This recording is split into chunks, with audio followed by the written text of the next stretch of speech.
Self-made, self-made, self-made, self-made,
Louisiana, New York, taking over, making so much money, pulling up in a Range Rover, quality intact, self-made, got them high motors, get the full meal, you ain't leaving with no leftovers, self-made is where it's at, and that's a fact, our impact will be felt, paid in full, everybody's back, change the game of our ways, you would think we abstract, form our own opinion, do you think we pointed on the act, call a spade, game winner, minutes ball game, never doubt us, the high quality remains the same, always gotta work, build content, frame by frame, try to go the other side, but main, this is self-made.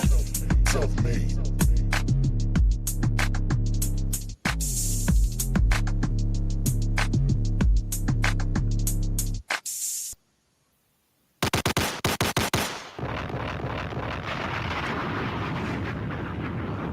And we are live, ladies and gentlemen. Welcome to Self-Made Sessions. I'm Ibu of Self-Made. I'm joined by Rob of Self-Made, Chris O'Brett, and Big Boss AO.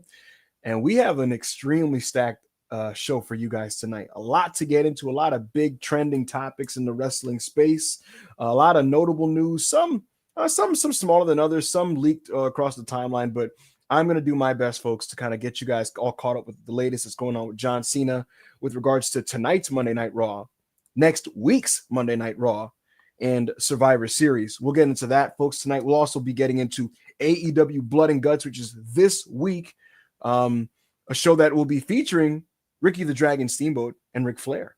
We'll talk about that show. We'll talk about the situation that has occurred over the weekend with Miranda, Alize, and Nixon Newell. We'll also be talking about DPW shutting down. I have some information on Drew McIntyre, and we will also be getting into the opponent for Hiroshi Tanahashi at Wrestle Kingdom. He will be having his final match. It is Okada. We'll get into that match and why it is happening. So tonight's show is stacked with information, with news, with fun, with discussion. And before we get into any of that, guys, please make sure to like this video and send us your super chats. It's going to be a really, really fun one. And even with all the topics, you guys are still the priority, and your questions are the priority. So if you have anything you guys want to steer us towards, feel free to weigh in with your opinions on things or your questions, and we'll get to those. But get those in, guys. Get those super chats in, because once you start rolling with them, that's it. And in the meantime, while you're doing that, Rob, talk to me, man. How you feeling?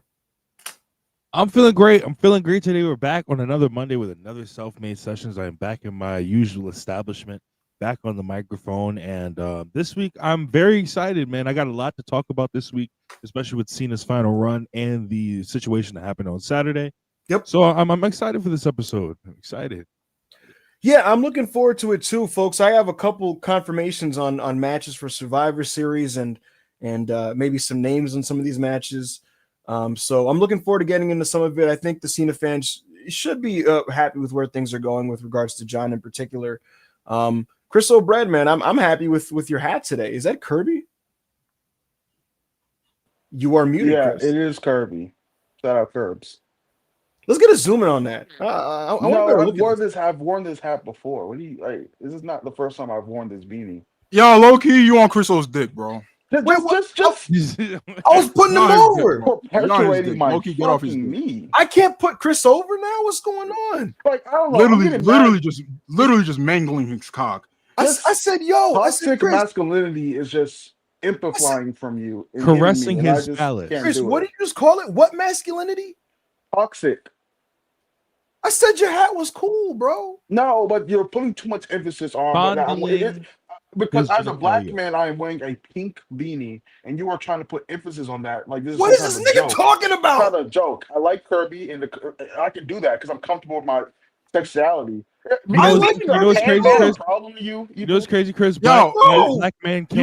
You got an issue with Chris O being pansexual?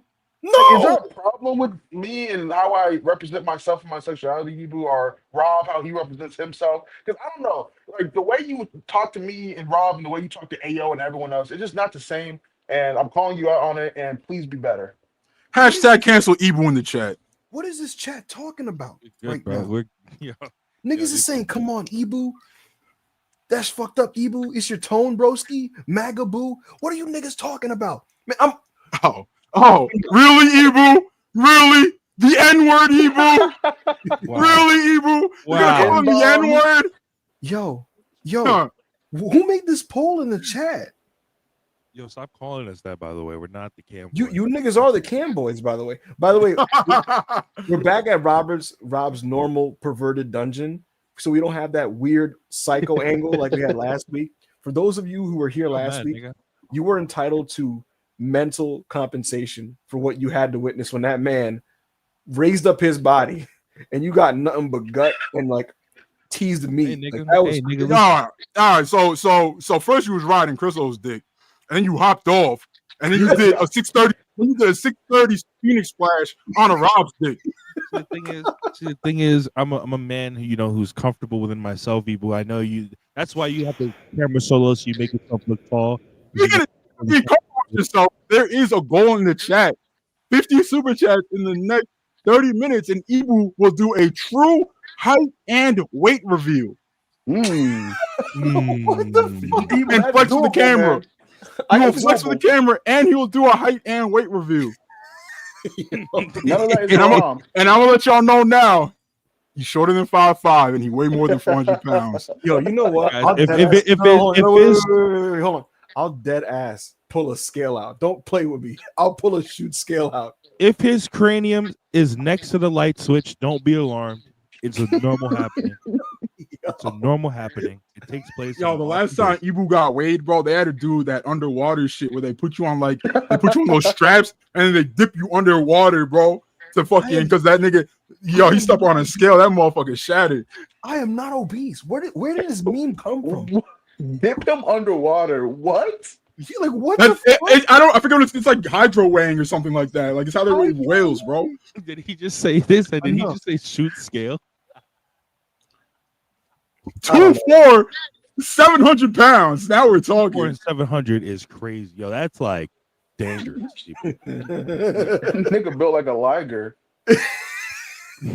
Folks, we have over 600 live viewers. Please like this video if you have not liked the video yet. Send us your super chats if you have any questions or opinions you'd like to get off your chest. And while you do that, I'm going to turn it over to AO. I will not be doing a Phoenix splash onto your dick, but I will be asking you how your day has been. Yeah, bitch ass nigga, you know better. Anyway, my day's been great. Got to come 9 hours of sleep last night after I abandoned the self-made. Yeah, that was insane. That was after I abandoned you niggas, got 9 hours of sleep, woke up, got mad work done, went to the gym, lifted mad weights, went to your bitch's house, fucked your bitch, and now I'm here and I'm ready to pod with my niggas. My niggas, Chris O and Rob. Fuck you, first of all. Bro, you left, right? And wait, what? I just told you, bro. I'm all fucked out. No, it's not fuck me. I'm all fucked out, bro. All right, man. Bro, last night, after you dipped, I was trying to sincerely, unironically pod with these fucking assholes. And I tossed it to Joe for some, and he was like, Ibu, I'm going to be honest with you. I haven't looked at the screen in 20 fucking minutes. I was just like, what match was on? It was Taue and Nagata. It was good. That's right when I left, because Nagata was doing his entrance, and then I was just like, yeah, I gotta go to sleep, bro. I'm mad tired. Bro, Joe was like, I have not looked at the screen in 20 minutes. Mind you, Joe, Chriso and Joe are like explaining to him like the ethics of Noah. And yeah, how literally. Yeah, because Ibu's never watched a Noah match. Yeah, before. Exactly. He doesn't watch Girl. I'm like, speaking about this match, Joe. Joe's like, nigga, I'm not watching. That's what he said, word for word, by the way. Word for word. Yeah, verbatim, word for word. If you're Cena FC, give me any kind of hand emoji in the chat. You can do the wave that you can't see me. You can find that one. Let's get some Cena FC emojis in the chat. Let's see if we got any John Cena fans in the chat. While we do that, Rob, throw up these first super chats for me, man. All right, we got the first super chat right here. Luke Miller. Wait, what is this that you're doing? Wait, this is not a super chat. So why was it's not a fucking super chat? And Elite Merchant, $2.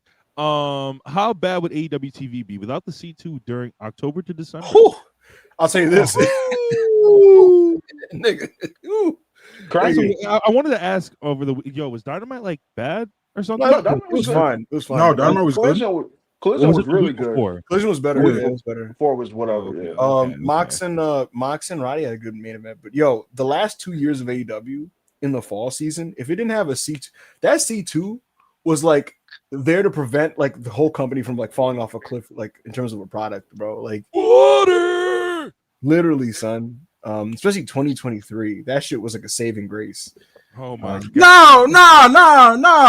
MJF was doing his thing in the in the main event. MJF and Jay White, they had that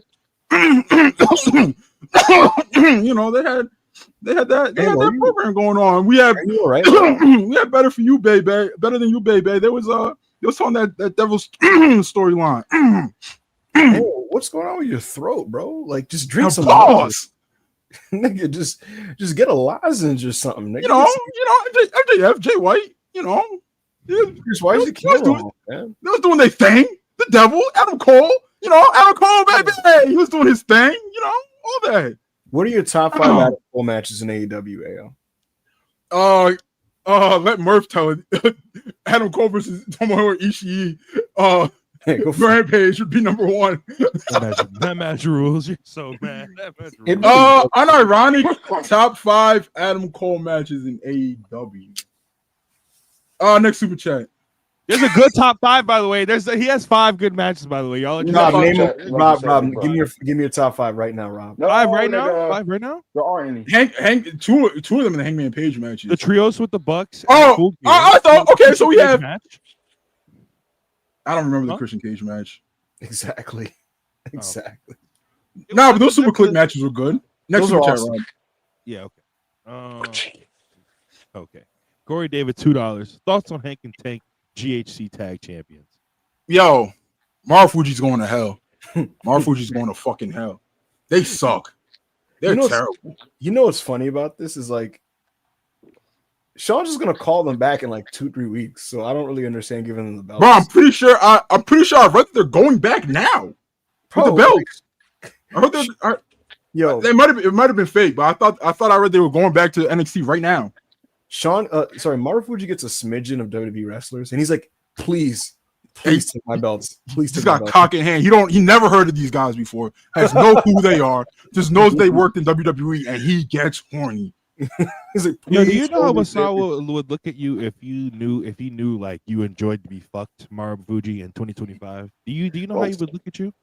Yo, I was looking at pictures of young boy Marufuji, training with Kenta and Misawa, and I was just so sad, bro. It was never supposed to end like this. It was never supposed to end like this, bro. Marufuji, you're a whore. You're a whore. You're a whore for the World Wrestling Federation. Yeah, you think Kenta? You think Hey, Kenta yo. looks at this nigga with absolute disgust when they're in the locker room, yo? Yeah. He's like, bro. He looks at him like a fucking mark. He's like, you're a fucking mark, bro. Because Kenta been there, done that. Was like, yo, these American promotions, bro. It's not what you think it is, bro. And Marufuji's not trying to hear it. He just bends over. Y'all remember how dude was looking at? Y'all remember how dude was looking at the nigga from Omar from the Wire when he was holding the white boy? And he was looking at him like, yeah. He looked at him and just started shaking his head. He's like, what? That's him. I have to correct the record because we can't lie on Omar's name. He ain't like white boys, bro. That was a light skinned man. All Omar's niggas was light skinned. Oh man. We need to finish the Wire, so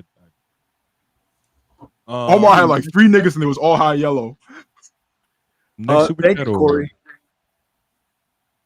Okay. Musuar Khan, 5 pounds. Some people said they wanted Nakamura for Tanahashi's final opponent. Others said Shibata. Fuck all that 3 Musketeer shit. Big fucking Rainmaker. Let's get that Okada Tanahashi graphic up right now. We'll get this one out the way right now. Okada returned to New Japan Pro Wrestling over the weekend. He showed up. That venue did not expect it. They heard the coin drop and they said, okay, let's look at the screen. Don't look at the fucking screen. Look at the entranceway. He's in here in the flesh. And he walked out there in a suit. He's with Gato, his former manager, who's the current existing sitting booker of New Japan Pro Wrestling. And Okada came out there and challenged Hiroshi Tanahashi. Legendary rivalry. The duo that wrestled each other at Wrestle Kingdom 9 and Wrestle Kingdom 10. And yeah, man, that is your final match for Hiroshi Tanahashi. He's going to retire on January 4th, 2026, and Kazuchika Okada ended up being the choice. Fightful reported last week it was down to 3 people. One could assume it was Okada, Shibata, and Nakamura. Nakamura would have liked to do it. Who knows what happened there? Shibata, I mean, I would have loved to see Shibata, but obviously his relationship with New Japan is deeply fractured, and they went with the fucking Rainmaker. And so Okada is back in New Japan after being gone for like a year and a half, roughly. And that's your matchup, man. Ayo, what do you think about this matchup, and why do you think they went with this one? They went with this one because Okada is New Japan. I don't care if he works for AEW. I don't care if he works for fucking Michinoku Pro. I don't care if he works for 0-1. He is AEW. I mean, no, he is AEW too. He is New Japan Pro Wrestling. Bro, Shinsuke Nakamura, would it be cool if Tanahashi got to wrestle one of his best friends, his former tag partner, one of the Musketeers? Would it have been cool? Yeah, it would have been cool. Does Nakamura fucking suck now? Yes, he fucking sucks. Does he even have the ability to lock in and have a good match now? No, not with someone young and in their prime, and especially not with someone like Tanahashi. Who's gonna be doing the movement? Who's gonna be bringing the physicality? Who's gonna like the fans? Yeah, like the Heat, bro. The Heat in the building can only do so much, bro. The Heat in the they would have went out there and that shit would have looked like Muto versus Chono. You know when they started like rolling around on the mat after the Naito match? After Muto versus Naito, Chono got in there and they started rolling around and shit. That's what that would have looked like. Niggas was not trying to watch that. Shibata, that would have been awesome. Shibata is a lot better than Shinsuke. Is he the Shibata of 2016? No, he's not. But you don't expect that after everything he's been through. But there's trust issues with the office because he quote unquote went into business for himself. And he also has issues getting cleared. Tony Khan, shout out to Tony Khan. He tweeted me, and I used that opportunity to tweet him back. Slide the New Japan doctor some bands. Slide him some bands. Let's get Shibata cleared. Did he air that message? He did.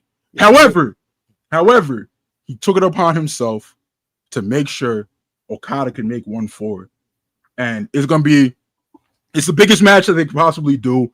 Thousands and thousands of tickets moved after Okada was announced. Yeah, they led to a ticket boost. Yeah, it led to a huge ticket boost, which it was already headed to be the biggest Wrestle Kingdom of all time. Now it's locked to be the biggest Wrestle Kingdom of all time. If it does under 45,000, I will be shocked.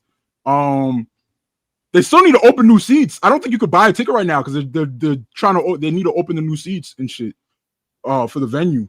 So yeah, man, that's what we do at Rainmaker FC. I think they get to 40, bro. Which is no, awesome. they're getting to 45. They're getting to 45. And here's the thing, Ayo, if they get to 45, that will be the biggest Tokyo Dome house since when, Ayo?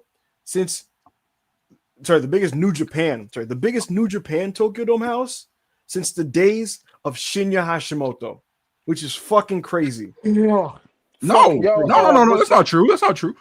Oh, no, that's because Wrestle Kingdom didn't exist yet. Yeah. What's the biggest New Japan house of all time? It's in the 60s. Damn.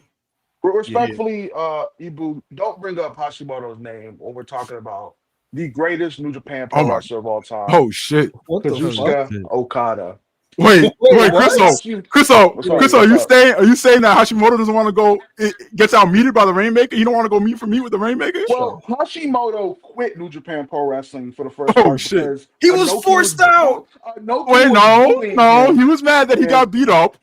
As a grown man, he didn't stand his ground and he quit. And he made some indie bullshit 0-1. A bitch ass judoka. Kazuchika Okada has more money than every wrestler that ever wrestled in New Japan. More money than Muto. That is true. More money than Chono. More money than Tanahashi. More money than Shibata. More money than Takeshita. More money than Shota. More money than Narita. Than Naito. Everyone. That's why he gets the main event at the Dome. Oh my god. That's why he gets the main event at the Dome, nigga. Not fucking these young niggas. Listen, I like Chris, are you saying that Okada get to main event the Dome because these niggas is broke? Broke as shit. Oh my god. Suji shows Okada. Yo, throw out that black card, Suji, and show Okada, and then you can main event the Dome. Throw out your black card. Shit. But you can't do that because you're not making American money like Okada. Okada has made $1 million in every continent he stepped on. $1 million in every country he stepped in. $1 million in America. $1 million in Mexico. $1 million in Japan. Who else can say that? Jesus, maybe? No one in the history. Jesus was broke. New Japan pro wrestling. He didn't have things. But yeah, no one in the history of New Japan pro wrestling has made as much money as Okada. What was that contract? Who in New Japan has a Mercedes, a Bugatti, a Bentley, mansion in New York? He doesn't even live in Japan anymore. He lives in New York. Meltzer reported in like 2015, 2016 that Okada is making WWE main eventer money. Oh my god! In 2016, that is multiple millions of dollars. Oh my god! Yo, fuck that. Yo, and all you New Japan crybabies, that's what I'm gonna start calling you. New Japan crybabies. Oh my god, talk to him. It's Okada and not Nakamura. Yo, Nakamura chose to go to WWE. He chose to resign and he chose to surf. That's all he can do now. Well, why would he come to the Dome where you can get Okada, who's in a hot storyline with Takeshita, who has 9 bitches, who's sexy, handsome. Oh my god. Just everything. Oh my god. The greatest match in New Japan history. Guess what? Nakamura's not in it. But you know who is? Okada, nigga. Change the business. Change the way niggas perceive New Japan. If that match with King doesn't happen, none of you niggas are watching New Japan. Chat. You don't know what New Japan is. Okada is New Japan, so he gets the main event. There shouldn't be no fucking fan poll. Because it would embarrass Suji and Takeshita, frankly. So all you niggas, stop crying. Okada got more money than all you, more money than your favorite wrestler. More bitches than your favorite wrestler, more handsome than your favorite wrestler. He's 6'5", 223 pounds. A lot of niggas can say pure 6'5". money. Yo, Chris. Fuck Hashimoto. No, I'm not gonna say fuck Hashimoto. Shit. He used to get 60,000 people in that Tokyo Dome. Did he get $60,000 in his bank account? Oh yes! Yeah! Oh my god! Oh my god! Yo, what did Kyle Rich say? How you 41K? You only got 41K in your account. Oh my god! Oh my god! Yo, don't make me like Okada. Oh my god! How much money did Shinya Come on. You asking ChatGPT. Yeah, asking ChatGPT is crazy. Big GPT got me. This is let's see insane. here. Let's Yo, see here. mind you, Kazu's going full Rainmaker dickhead. He's Oh going my full Rainmaker dickhead. He said, yo, let the fans vote for it. He said, that nigga said normally I would say the IWGP title main events. But how is Suji and Takeshi gonna follow what I'm about to do? The fans aren't gonna watch. The fans aren't gonna be interested. The fans are gonna leave. Kazu backing his Frank out on niggas. Yo, niggas who claim to be Just New Japan freak. fans Just are talking freak. about why is Okada talking like this? Why is he? You don't watch New Japan. Yeah, you don't watch New Japan. You don't watch New You never Japan. watched it. It's 13 years of Okada talking like this. What are you talking about?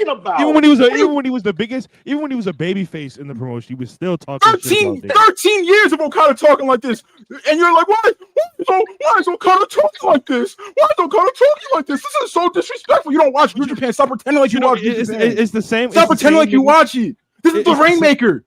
This is the character. It's the same niggas that watch Okada TV matches and expect a 4 3/4 because they didn't know how he wrestled on You know Road what it to. is, Rob? In AO or Ibu, you can't relate to this. Not What the money fuck? getting Yeah, ass you niggas. can't relate to this, Ibu. Just be talking crazy about money getting ass niggas. It's Like, crazy. What are you niggas talking about? Yo, he can talk however he want because he can buy New Japan.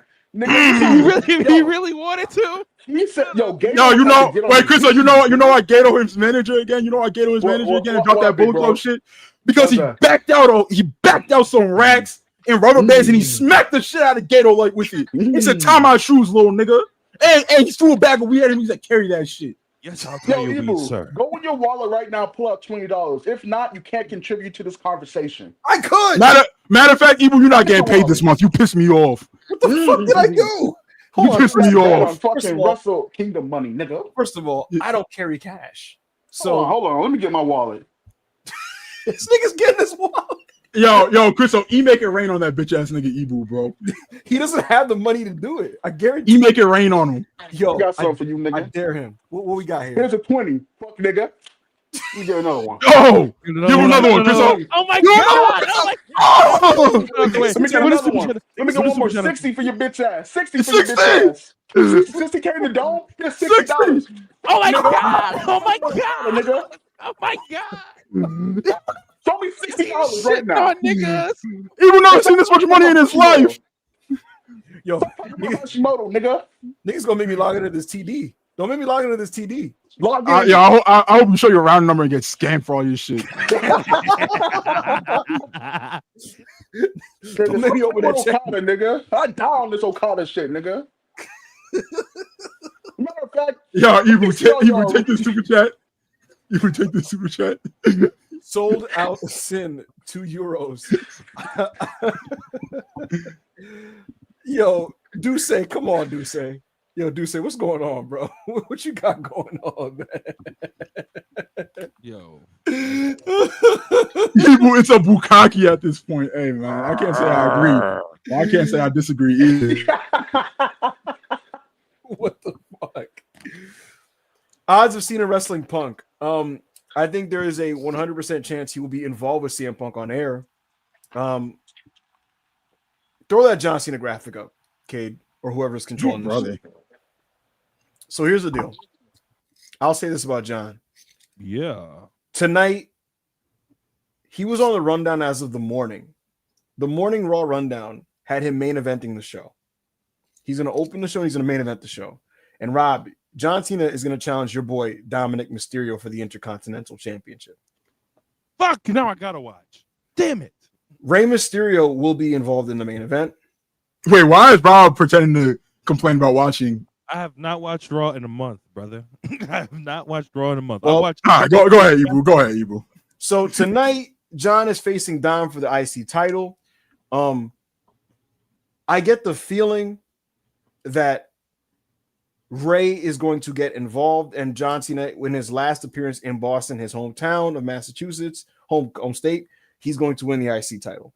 I don't know that he's going to win, but I get the feeling that he's going to. Dave Meltzer reported that this match is going to be at Survivor Series. They ended up doing it on this night. Why are they doing it on this night? I was informed this morning, fellas, that John Cena is going to be in the War Games match with CM Punk. He will be on Team Punk. Speaking of Team Punk, the lineup has been in flux because 2 months ago, no, let's correct that. 3 months ago, I was told 3 months ago around SummerSlam that WWE wanted to sell tickets for Survivor Series, and we're going to do that by putting Cody, Roman, Punk, and Cena in one War Games team. That's what they wanted to do. And I said, is this viable? Is this possible? And I was told that there would be a number of hurdles going into making that team. A month later, I was told Cody is not going to do that match. It's not in the cards for Cody to be in the match. And then I was told Cody is scheduled to defend his championship at the show. I was of the belief that Cody was going to do something with Jacob Fatu at Survivor Series. Jacob Fatu is not available at Survivor Series. Who does that leave you with? Drew McIntyre? Well, here's the thing about Drew McIntyre, fellas. He is not going to make Survivor Series. He's not scheduled for the show, is what I was informed. He is not scheduled. So, what's Cody going to do now? No Drew? No Jacob? I'm not sure. He's at TV tonight. I was told he was seen at the building talking to a referee. I don't know what that could mean because he very well could just be doing a dark match. Cody has been at Raw TVs before and not been on the main show. Do I know if Cody is going to be in War Games right now? I'm not sure. What I can offer you guys up is this. There are people within WWE that believe that somebody involved does not want Roman and Cody to be on the same screen unless they can tease to a match that they're going to deliver on. What does that mean? What that means is somebody say his name. Somebody there is like, yo, either I can't be on screen with Cody or Cody can't be on screen with me unless we're going to do this match. And wait, what? You just listen to what you just said. Think about what you just said. I said someone there is saying either A, I can't be on screen with Cody, or vice versa, I can't be on screen with Roman unless we get this match going. I'm not. You're not gonna get me. You're not gonna out me. You're not gonna out me. That's not what you said. That's not what you said the first time. You're not gonna trick me and make me. That's not what you said the first time. You still just fucking said it. You fucked it up. I did the Michael Jordan. I did the Michael. No. AO is insufferable. Get your ass banned, bitch ass nigga. Insufferable, my cock. So the bottom line is this: there's just some concern there about the idea of, do you really want to put them on screen, make the fans want to see that match again, and we can't do the match? And right now, Cody and Roman is not scheduled. There's a lot of hurdles there.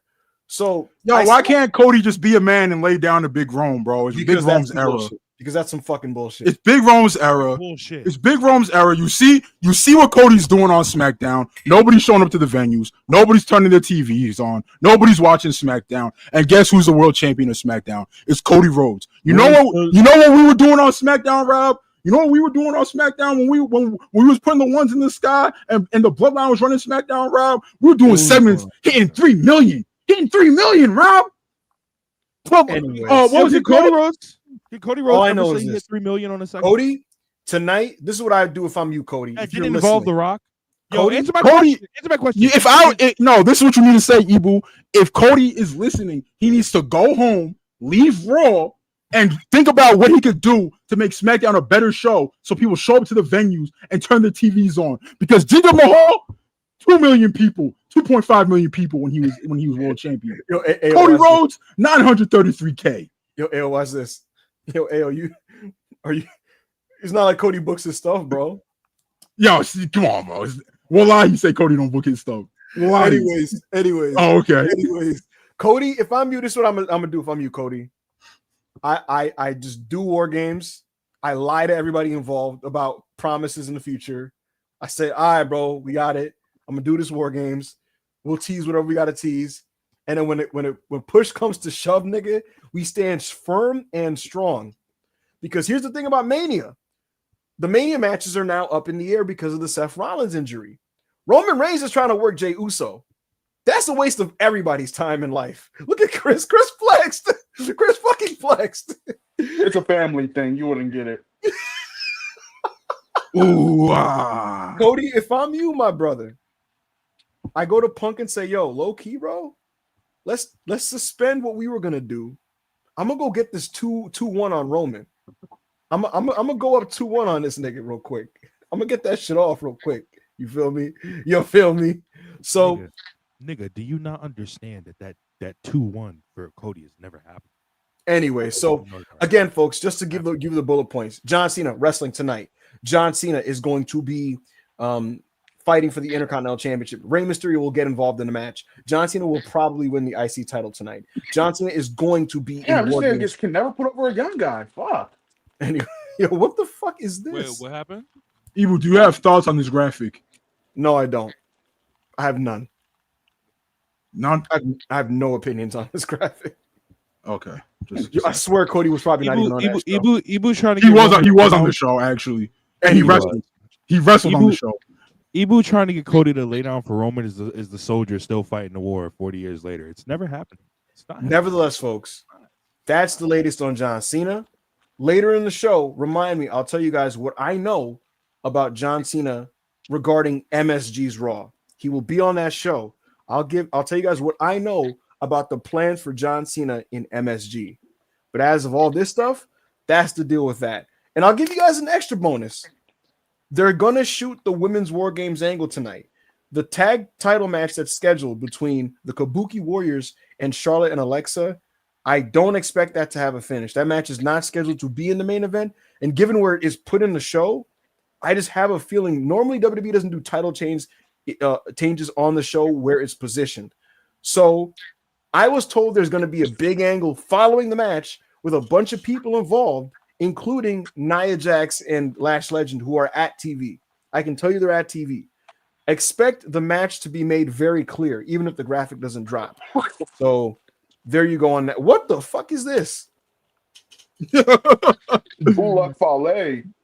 We have 757 people right now. I thank everybody who's listening in. We have a bunch of topics coming up. And like I said, for the WWE fans who are tapped in, I'll have more on John Cena, Madison Square Garden later on in the show. Y'all, Corey David, $2 super chat. Y'all thoughts on the Westside Gunn WWE situation? Can somebody who actually read off that give me and the audience a brief summary on what he wrote, please? Yeah, so basically, Westside Gunn got kicked out of a Monday Night Raw, and he said that they didn't give him a reason, and he was like, "Yo, I paid 5,000 bands, well, $5,000 to sit here. Like, why are y'all making me leave and shit?" And they didn't give him an answer, and they just kicked him out. So he just wrote, and he was just like, "Yo, I spent $50K on suites at WrestleMania. I go to every big pay-per-view. I love this company. I shout niggas out in my songs." And then he also talked about how WWE sent him a cease and desist for some of his the pictures he was using on his albums and some of the audio he was using in his songs. And he was just like, "Yo, fuck it, I'm done supporting this shit." And he was just like really sad about it. He's like, I grew up watching this shit when people didn't think it was cool. I was still making. What is that sound I'm hearing? Hello? Are we good now? It's Rob, bro. Go ahead. Yeah. And he was just like, "Yeah, bro, I made this shit look cool when people weren't fucking with it in the ages of niggas wasn't fucking wrestling anymore." And he was like, "Fuck it, I got my own shit." And yeah, he had to change his album, his recent album, which was what was it? Heroes Have Eyes 2 or 4, whatever. It was one of those. And he changed it to one of the wrestlers that worked for him. So basically, it's just like WWE Hold'em, and people are speculating. This isn't confirmed anything, but like some people who are kind of know a little bit, it's like it's might have something to do with him, like working with AEW for the Hurt Syndicate shit. So I mean, I don't know. It's fucked up because he's like the only rapper, maybe not the only rapper, but he's like the main rapper who shows the most love to the wrestling business. Well, I think he's the only rapper showing love to modern day WWE. Yeah, 100%. Like people do like throwback bars and shit, but that's everybody. But like, and any other paid collabs, you have the paid collabs like Travis Scott and shit like that. Mm-hmm. Yeah, but that's not. All right, so my thoughts, like, bro, like Westside Gunn, like, you can't just take people's intellectual property and not get it cleared and then make money off of it, son. Like, you got to get those pictures and the audio cleared, bro. Like, that's just business. However, but that's a completely different issue. Why are they kicking him out of shows? Like, why are they not? Yeah. They refuse to show him love. He buys expensive ass seats, and then WWE will invite a celebrity and then sit him next to them and then shout them out and be like, look. And it's like, they don't even really like wrestling, but then they just ignore Westside Gunn's like existence. That's fucked up. But I will say, bro, how Triple H moves with black people is not new, bro. It's 30 years of this shit. The Rock told that nigga, bro, don't do blackface of me. I don't like that shit. Do not go out there in blackface and pretend to be me. And you know what he told The Rock? He said, stop being a fucking baby, bro. This is the wrestling business. He said that shit. The Rock put that in print.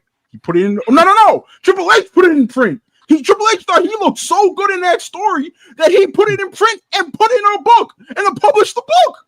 He was like, nigga, I'm doing blackface. Stop being a bitch. It's wrestling. Like, come on, bro. Like, could you imagine DX walking over to Rock like, hey, Dwayne, look what we're doing tonight. Look at us. And Rock's like, yeah, this is a pretty bad idea. And you're like, you fucking pussy. Right? Shut up, Blackie. Yeah. Road Dogg's like, what do we tell him, Billy? He's like, suck it. And he's like, all right, man. Like, okay, bro. You do your thing. So I was just like, bro, like, what do you expect from the World Wrestling Federation, bro? It's literally a soulless company. Like, you're asking them to have some understanding or whatever. No, bro. They're not gonna have no fucking understanding. It is what it is. They don't care, bro. They don't give a fuck. They don't care. Yeah, so it is what it is. It's a shame because they're making him look kind of crazy, like making him get out of his seat and shit like that. It's really embarrassing. That's that Charles Oakley shit the Knicks did to him.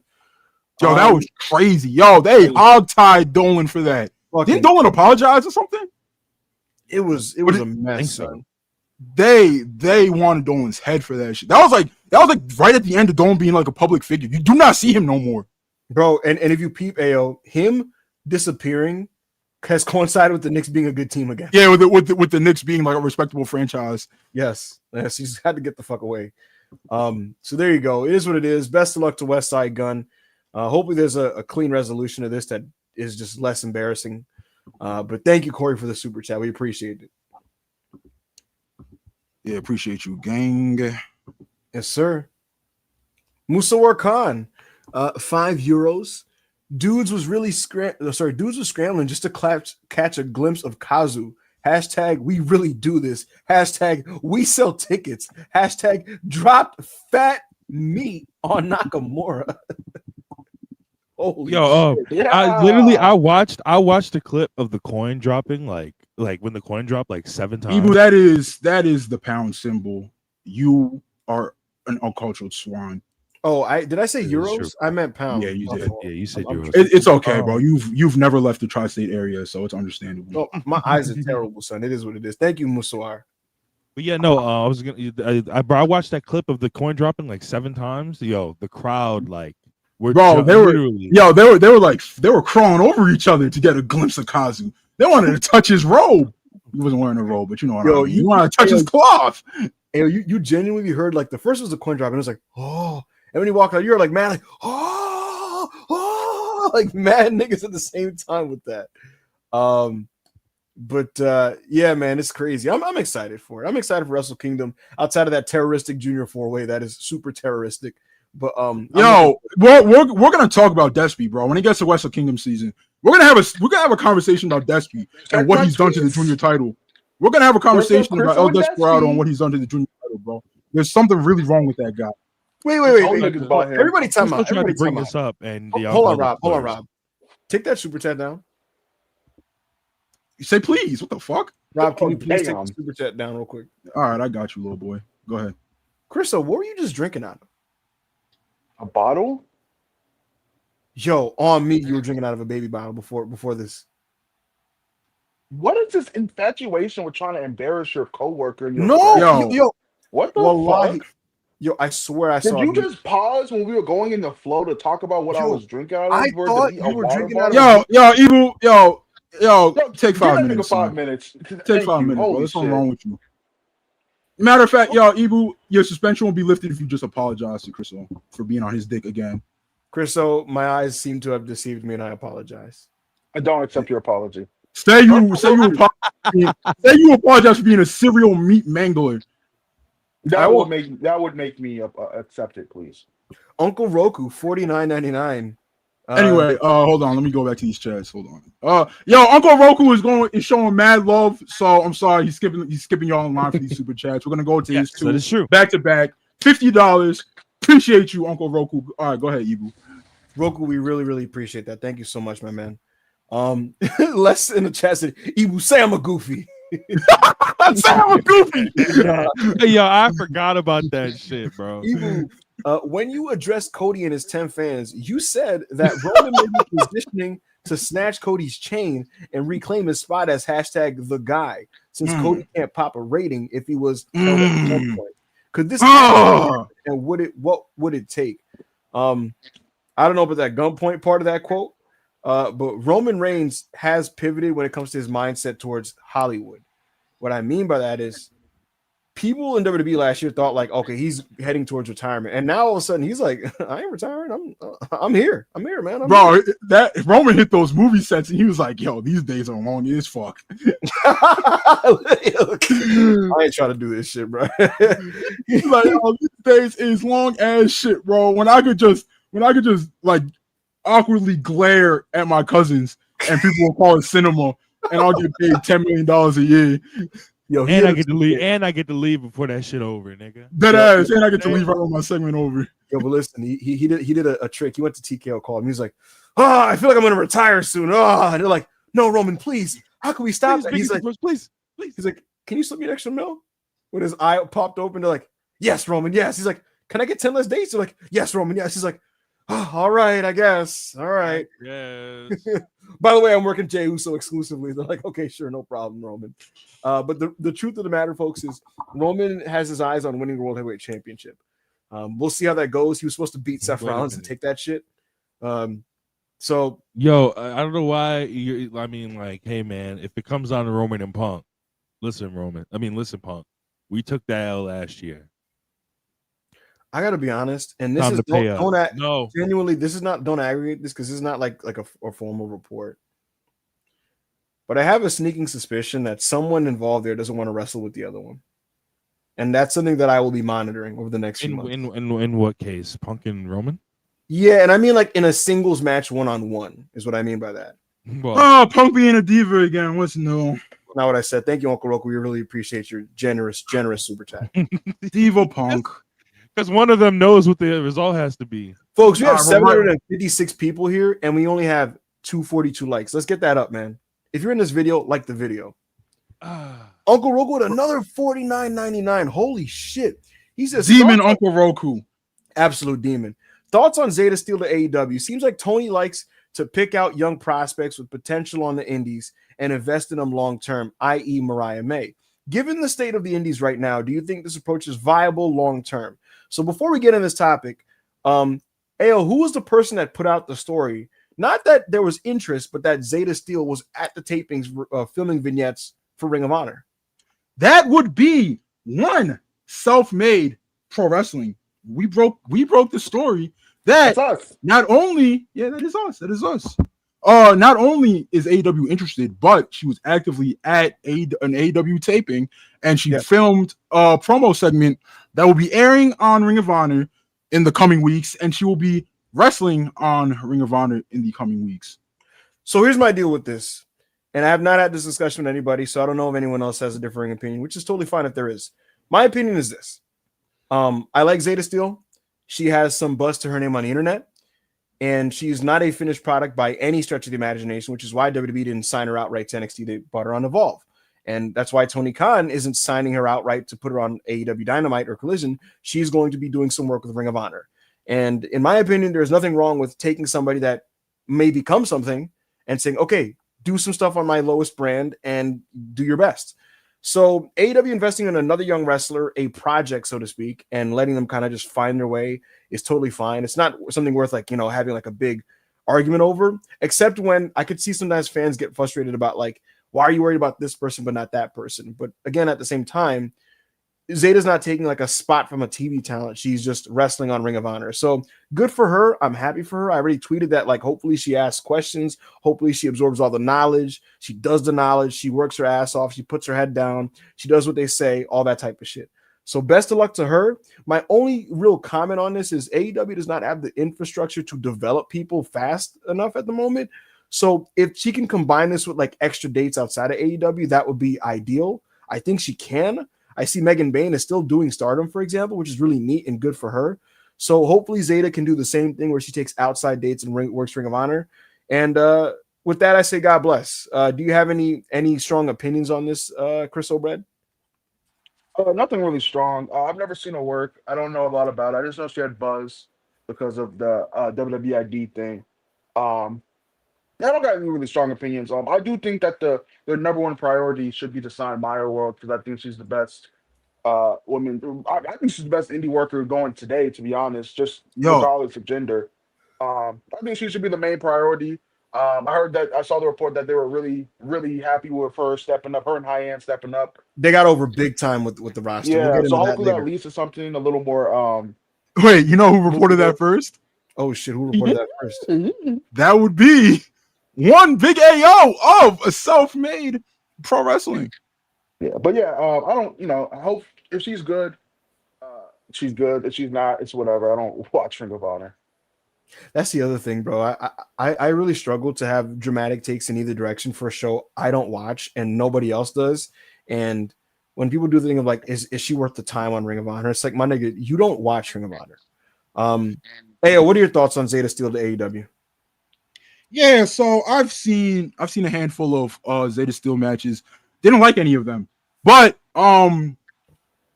she's really young and 22, yeah. Oh yeah, she's really young. She carries herself like a star. She knows how to work the fuck out of the marks on Twitter. Like she's literally worked them so hard into like building a cult online, which is good for her, bro. That's a great quality to have. That is genuinely a great quality because so many like 99.9999999% of wrestlers are terrible at Twitter. I hope she becomes good. Hope she becomes good. Like you said, like bro, her being in Ring of Honor, no sweat off my back. There are no prospects in Ring of Honor. There's Billy Starks. That's really it. Who else? Who else are they trying to build up? That volleyball girl that's with there's that volleyball girl that's with the premium athletes. I don't mean that to be dismissive. I just don't know her name off the top of my head. And I don't think anybody in the chat knows her name either. Right. But yeah, so no matter what I think of the matches that I've seen Zayda have in the past, I would, like Ibu said, I would much rather them try to build up a young wrestler. Story Denali. All right, shout out to her. I'm sorry for not knowing your name off the top of my head. I hope you're good. I hope you become good in the future too.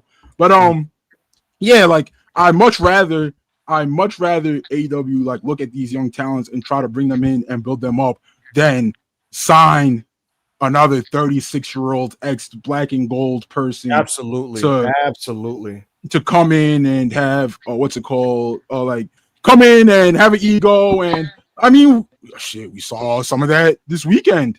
Yes, but yeah. So let's bring in more young talent. Let's build them up. Bring in Meyer World. Bring in High-End. High-End's like a vet, but she like give her a shot.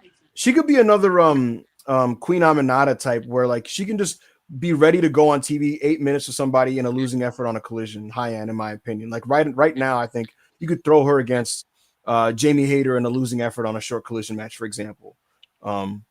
So yeah, bring her in and let her get over and stuff.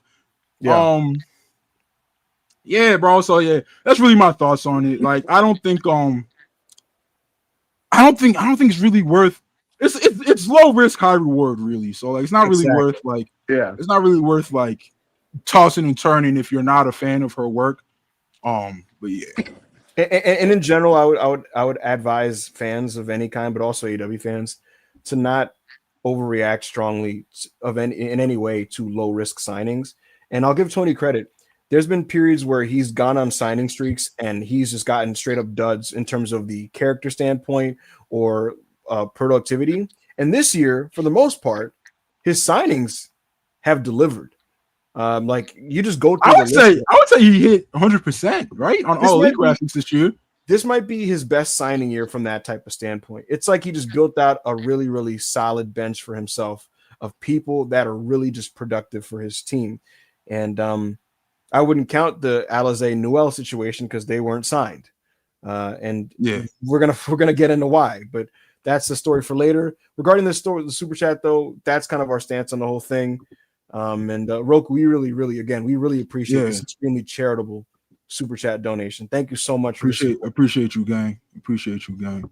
Thank you, brother. We saw this already. All right, go ahead, Ron. Steiny, self-made, $4.99. Deadlock and self-made are both huge reasons why I still enjoy pro wrestling today. DPW's end hits home hard. Let's get right into it. Throw up the DPW.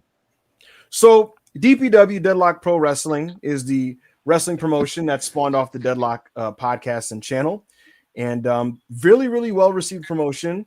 They get a lot of bookings with talents that are either signed or have been signed or are notable and have names. And again, really, really passionate fan base. They have a service that they charge for their shows. They run around the East Coast area.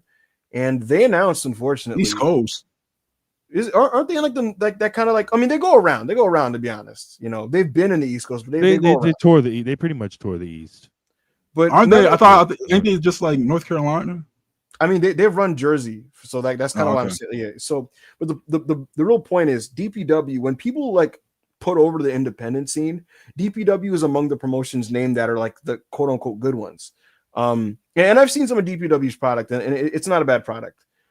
They unfortunately announced that after January, they're going to shut down operations. They're going to do a charity show in January, and that's going to be it for now. They did not cite the reasons for why this is happening. One would have to assume it's a finance-based thing, but it was a very grim bit of news for the industry. A lot of independent wrestlers were really, really somber about it, disappointed. It's not a great situation for pro wrestling, truthfully, because a lot of people got paid by DPW. So you hate to see that type of thing.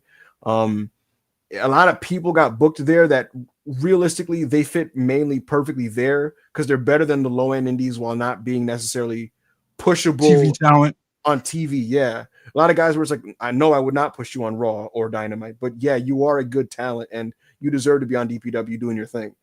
So it's bad news. Like it's flat out bad news, but they're done for now. I don't know what's going on with that. Ayo, where do we go from here as an industry? Like what's going on here? What do you make of this? I was talking about this in the self-made Discord. The indie scene, it's dire right now, man. And I'm not gonna sit here and lie to y'all and be like, oh my god, DPW. I was the biggest DPW fan. No. Never watched the show start to finish. I have sought out matches. I've sought out Calvin Tankman matches. I've sought out Jay Malachi matches. I'm sorry, what's his name now? Javon Evans. Yeah. Javon Evans, I sought out those matches. I've sought out like Roddy, some Joshi matches that they've had. Yeah. Son, like it's whether you're a fan of DPW or not, they were at least a serious indie for serious wrestlers that paid serious money, right? Yes. And there's not many of those left. It's really just West Coast Pro, bro. Like, which is Prestige is shutting down. Jesus. Prestige is shutting down. What's it called? Fucking PWG doesn't run anymore. Ring of Honor got absorbed by AEW. Evolve got absorbed by WWE. There's also Defy. I'm sorry. Nigga said GCW in the chat. Come on, man. Let's be serious. No, we got wrestling open, bro. No. Yeah, bro. So it's not looking great. It's not looking great, bro. It's very, the scene is dire. You never if you are a fan of pro wrestling, bro, like you never want to hear that a place like even if you're like, oh fuck indie wrestling, bro. Like DPW was a place where like your AEW fan, if you're an AEW fan, those towns could go and get reps and get paid, compensated, and that's just gone now. is gone, Hey, and there's not. like this. And it's not gonna be a thing where something disappeared and now something else is gonna emerge. Nothing's gonna emerge, bro. Nothing is gonna emerge. It's a shame. And look, I'll say this: I think Game Changer Wrestling is the shits. I think it's a terrible promotion, right, and a terrible product, and I don't enjoy it, right. But if they shut down, I would be like, hey, that is a shame, because Leo Rush went there when he was trying to figure out what was going on with his life and got paid, like, and a lot of other people that I fuck with, for example. So it's a shame. I think wrestling, I don't know if it's built for this, but what it really needs, and I know we say it and it's a cliche, but we do need a number 3 promotion to step up that's just on their own, a standalone good promotion where they can give people work. And TNA, it's weird. It's weird with TNA because TNA. Yeah, it's weird with that because they're in bed with WWE, and it's like, how do you even measure that? MLW refuses to get out of their own way for one reason or another. But I would, and I mean this for real. A lot of people don't mean this. I would support a third promotion, at least their existence, and I would check it out. So it is what it is. I guess I'll go with Chris. Chris, do you have any immediate strong feelings in general in any way about this situation? I mean, I tweeted about it. It's like I didn't watch a DPW like that. Even though I did, like, from the start, I watched the Deadlock podcast when I first started. I kind of fell off of it once they started DPW, but it sucks because, like, a lot of people paid like the bills they could with what they were paying. 'Cause they were paying really well from all things considered, and like Javon Evans came from there. Lucky Ali, who I forgot what fucking name they gave him in the NXT. Saquon Sugars. Yo. But yeah, that name is crazy. Yo, Chris leaned back like he just heard the blackest shit. That shit was like on some parody shit. But yeah, it sucks. I know Queen Maminada's the women's champ right now. Emi Sakura was doing a lot of stuff over there. Yeah, it sucks, bro. They like, even if their fan base was a bit like, obsessive with how much they liked it. They were intense. You can't be mad at people for liking something a lot. Like, I'm intense about a lot of stuff I like. But yeah, it fucking sucks. I feel bad for the wrestlers, especially the wrestlers who don't have contracts. Like, Aminata still has the AEW contract. It sucks, and I want to be it's not gonna happen because everyone keeps saying this. Maybe ROH should truly just do what NXT first was. You don't have to sign all these people, but you can give them chances. And try. I don't know. Just do something with ROH other than it being, useful. That's useful. I think Dark, Dark was useful, bro. Like if they did ROH and they were like, LeBron Kazone versus Commander, and no one's gonna complain about that. And then and then Calvin Tankman versus Tony Nese. I would actually start watching ROH, bro, because this sounds interesting rather than like whatever ROH got going on now. So, because if nothing else, it will be an accessible way to have a look at guys you're not super familiar with and assessing them. And again, that's why people watch Dark and Elevation, because it's like not because the show was fucking, like not that because the show was fucking like the greatest wrestling show ever. Government name. No, it's not. His name is not. His government's name's not Shaquan Sugars. That's what they're saying. Everyone's saying that's his government name. That's cap. It can't be. It's not. But anyway, my bad. Keep going. Yeah. But so yeah, to Ao's point, like bringing in unsigned talent that like are willing to just embrace the opportunity, that would be a productive use of ROH's time rather than just be like a show that doesn't really achieve anything. So. Yeah, man. His government name is Copeland Barbie. Yes. I didn't want to.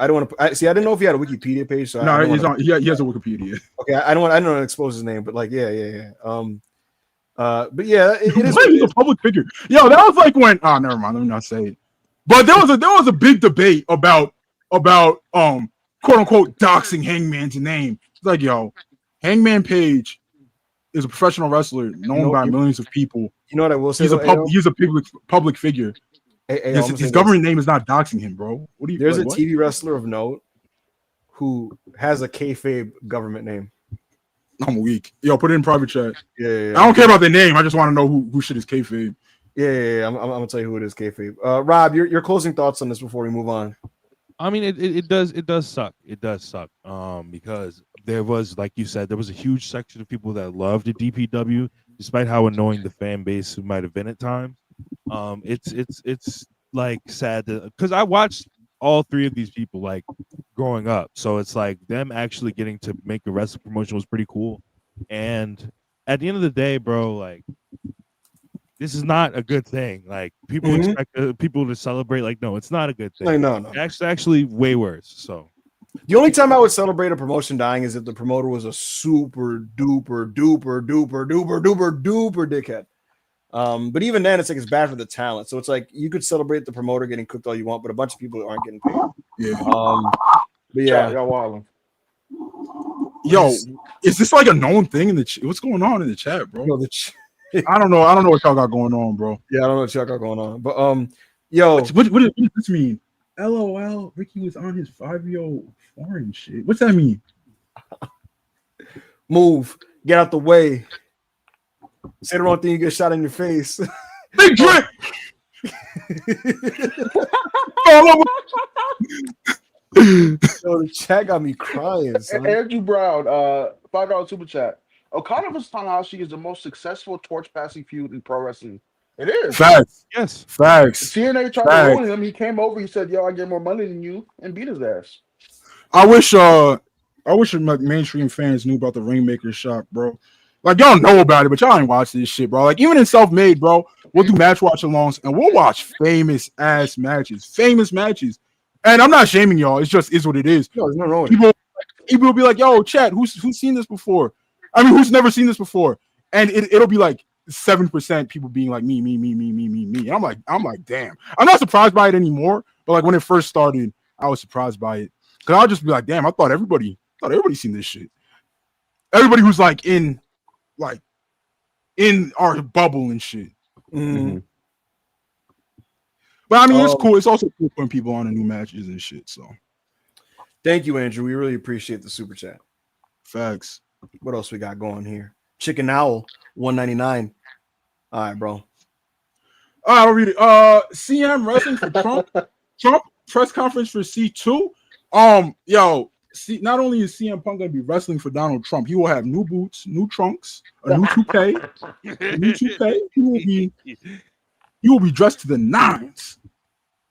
Press conference for the C2. I haven't heard anything about it. Ibu, have you heard anything about it? I doubt it happens, bro. No, we've been begging. I was gonna say, and beyond that, bro, like it is every year when people go, "What is the C2 lineup?" and you ask me now, brother, they figure out that shit literally like right before they announced that shit. Ask me the day after Full Gear, and I'll let you know what I've heard because they don't know. Last year they finished the lineup the day that they posted the video, and the video was premiered late because they like the time it was supposed to premiere, they didn't finish the lineup. So like that's just how it should be. So yeah, we'll see. But also, it's one of those things where it's just like, bro, they don't want to advertise someone, and then that person does something crazy at Full Gear, and then they gotta pull them in shit. That does also happen, yes. So it is what it is. Thank you, Chicken Owl. We appreciate you, and I'm looking forward to the C2. I'm also looking forward to this. Yakuza. Go for it. 94, $5 super chat. Yeah, we're putting Tsuji through the Naito arc. Hold that semi-main event spot. Let's fucking go. Yo, one thing I forgot to mention. Tsuji, you gotta slap Okada in that building. You fucking would. You gotta do something to that dude on that show. Yo, your tweet was so dumb, bro. They're not ending Tanahashi's retirement show. I didn't think it through. I didn't think it through. Here's the thing. I didn't think it through. But here's the thing. So if Tsuji main events, you could do that. If Okada and Tana's main eventing, obviously you can't do that. But at New Year's Dash, I'd love something where Okada maybe he cuts a promo or something, and Tsuji walks out to him and goes like, "Yo, not gonna lie, bro. I kept it respectful at the Dome because you were a guest, but Tanahashi's gone now, and I need you to get the fuck about this ring because you are not New Japan, you are not gang, and this is my ring, and I don't want to see you in here unless you're fighting me. So get the fuck up out of here." And Okada probably would be like, "Yo, who the fuck is this nigga? Who the fuck is this nigga?" And that's where Tsuji needs to be a man, not a mouse, and slap the dog shit out of him. Slap the motherfucking dog shit out of him. The next time Okada is in New Japan, it has to be a big match against Yota Tsuji. in my opinion. I think Wrestle Kingdom should end with the IWGP World Heavyweight Champion Yota Tsuji's music hitting after a very emotional Tanahashi and Okada match. And I don't need physicality between Tanahashi and between Tsuji and Okada. I don't need it. I just need Tanahashi to do his curtain call or whatever, and then raise Tsuji's hand and make 45K, 50K people applaud Yota Tsuji. It's kind of got under the radar, but Tana said Yota Tsuji is the one to carry New Japan forward. He said it. He said that it's gonna be Tsuji's era and it's Tsuji's company, and he needs to take the ball and run. He was very non-committal on an answer for that in the past. He's always been like, oh, these guys gotta earn it. These guys gotta earn it. The fans will choose. And he's like, hey man, it's Tsuji. Who's it gonna be, bro? Who else would it be? You just bum ass fucking Shida Pumino, Ren Narita. Well, we need AO. You get that Okada conversation, and then in that press conference setting, Tsuji's in the back. He's sitting on a table. There's some beers on the table. He's holding his belt. He's sweating. He's happy. He's talking about how like it's been multiple years of hard work, man. God love Tanahashi, man. He put me, he helped me with so much. I'm so happy to finally be here and be the man. A new moon has orbited New Japan Pro Wrestling. And right at that moment, you know what I need, AO? I swear to God, if you say Yuya Uemora's music hits, I am quitting Self-Made. I'm gonna say hit. This is because this is backstage. Yuya walks into a frame. All right, I'm gonna see y'all, man. Come on, bro. Y'all the greatest. Y'all the greatest. Chill. I love, bro. When I started doing this podcast and shit, when I made a wrestling Twitter account, I never thought it would turn into all this, bro. Like it's exceeded my expectations a millionfold. Yeah, but I'm calling it a career, man. I can't. Let it go, man. I get it. For the last time ever, self-made shit, self-made forever. You gotta let that shit go. Ruin the good thing, buddy. You gotta let that shit go. Y'all need to just move on from this Yuya shit. Pick a new nigga to hate on, man. We trying to talk about like real aura moments. You trying to slot this nigga in there? Like he don't got aura or whatever. We not putting over Tsuji either. We gotta put over the cash show. You want us to put over 3 niggas? Wait, fuck no, bro. Like, come on, bro. We put over 1 nigga per year. Oh man, people started leaving. Y'all, I was kidding. Y'all, come back. I'm crying. Oh man, wait, I don't want to be on the top. Low key, fuck it, man. At New Year's Dash, give me a promo train, nigga. Give me a fucking promo train. Tsuji's in the ring with his belt. What the fuck? We got 50 super chats, my nigga.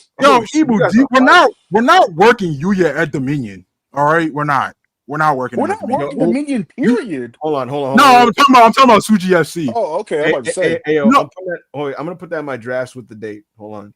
You were working Yudo Ice at Dominion. This nigga just laughed. But anyway, give 5 minutes, man. Yo, I just don't get like it's not even that I think you is like a bad wrestler. It's just like why would you?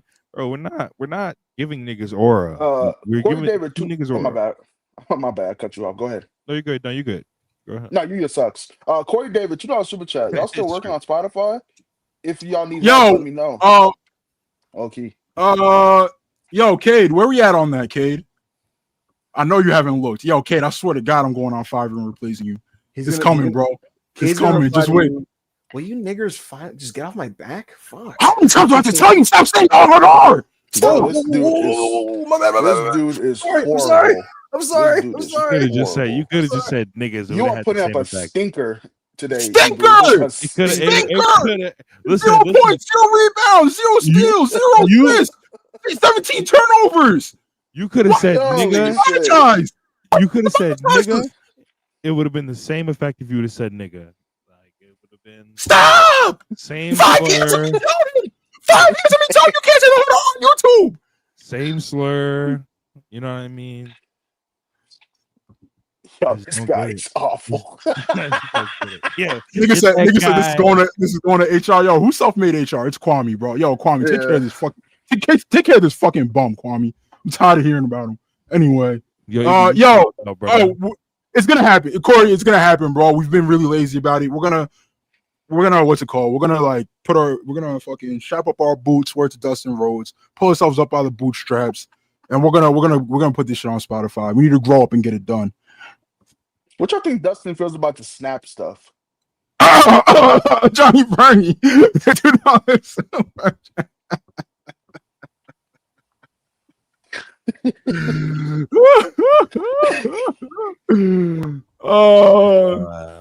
when is self-made merch coming? Need a mouse boost shirt. All in due time, bro. We don't want to rush anything. We will be making self-made merch though. I don't know. That's a good question. The chat been real mean to me today, man. I've been doing. I wanted to get it, nigga. You've been begging for it. Well deserved. Low-key, they're not mean enough. Oh man, I would like an Ibu shirt, but not a mouse boo shirt. Nobody's wearing just an Ibu shirt, bro. Like, what do you think? You think you're Kobe? I don't love you like that. Oh wait, we've seen this already. Listen, bro, memes of yourself as shirts sell more than actual shirts nowadays.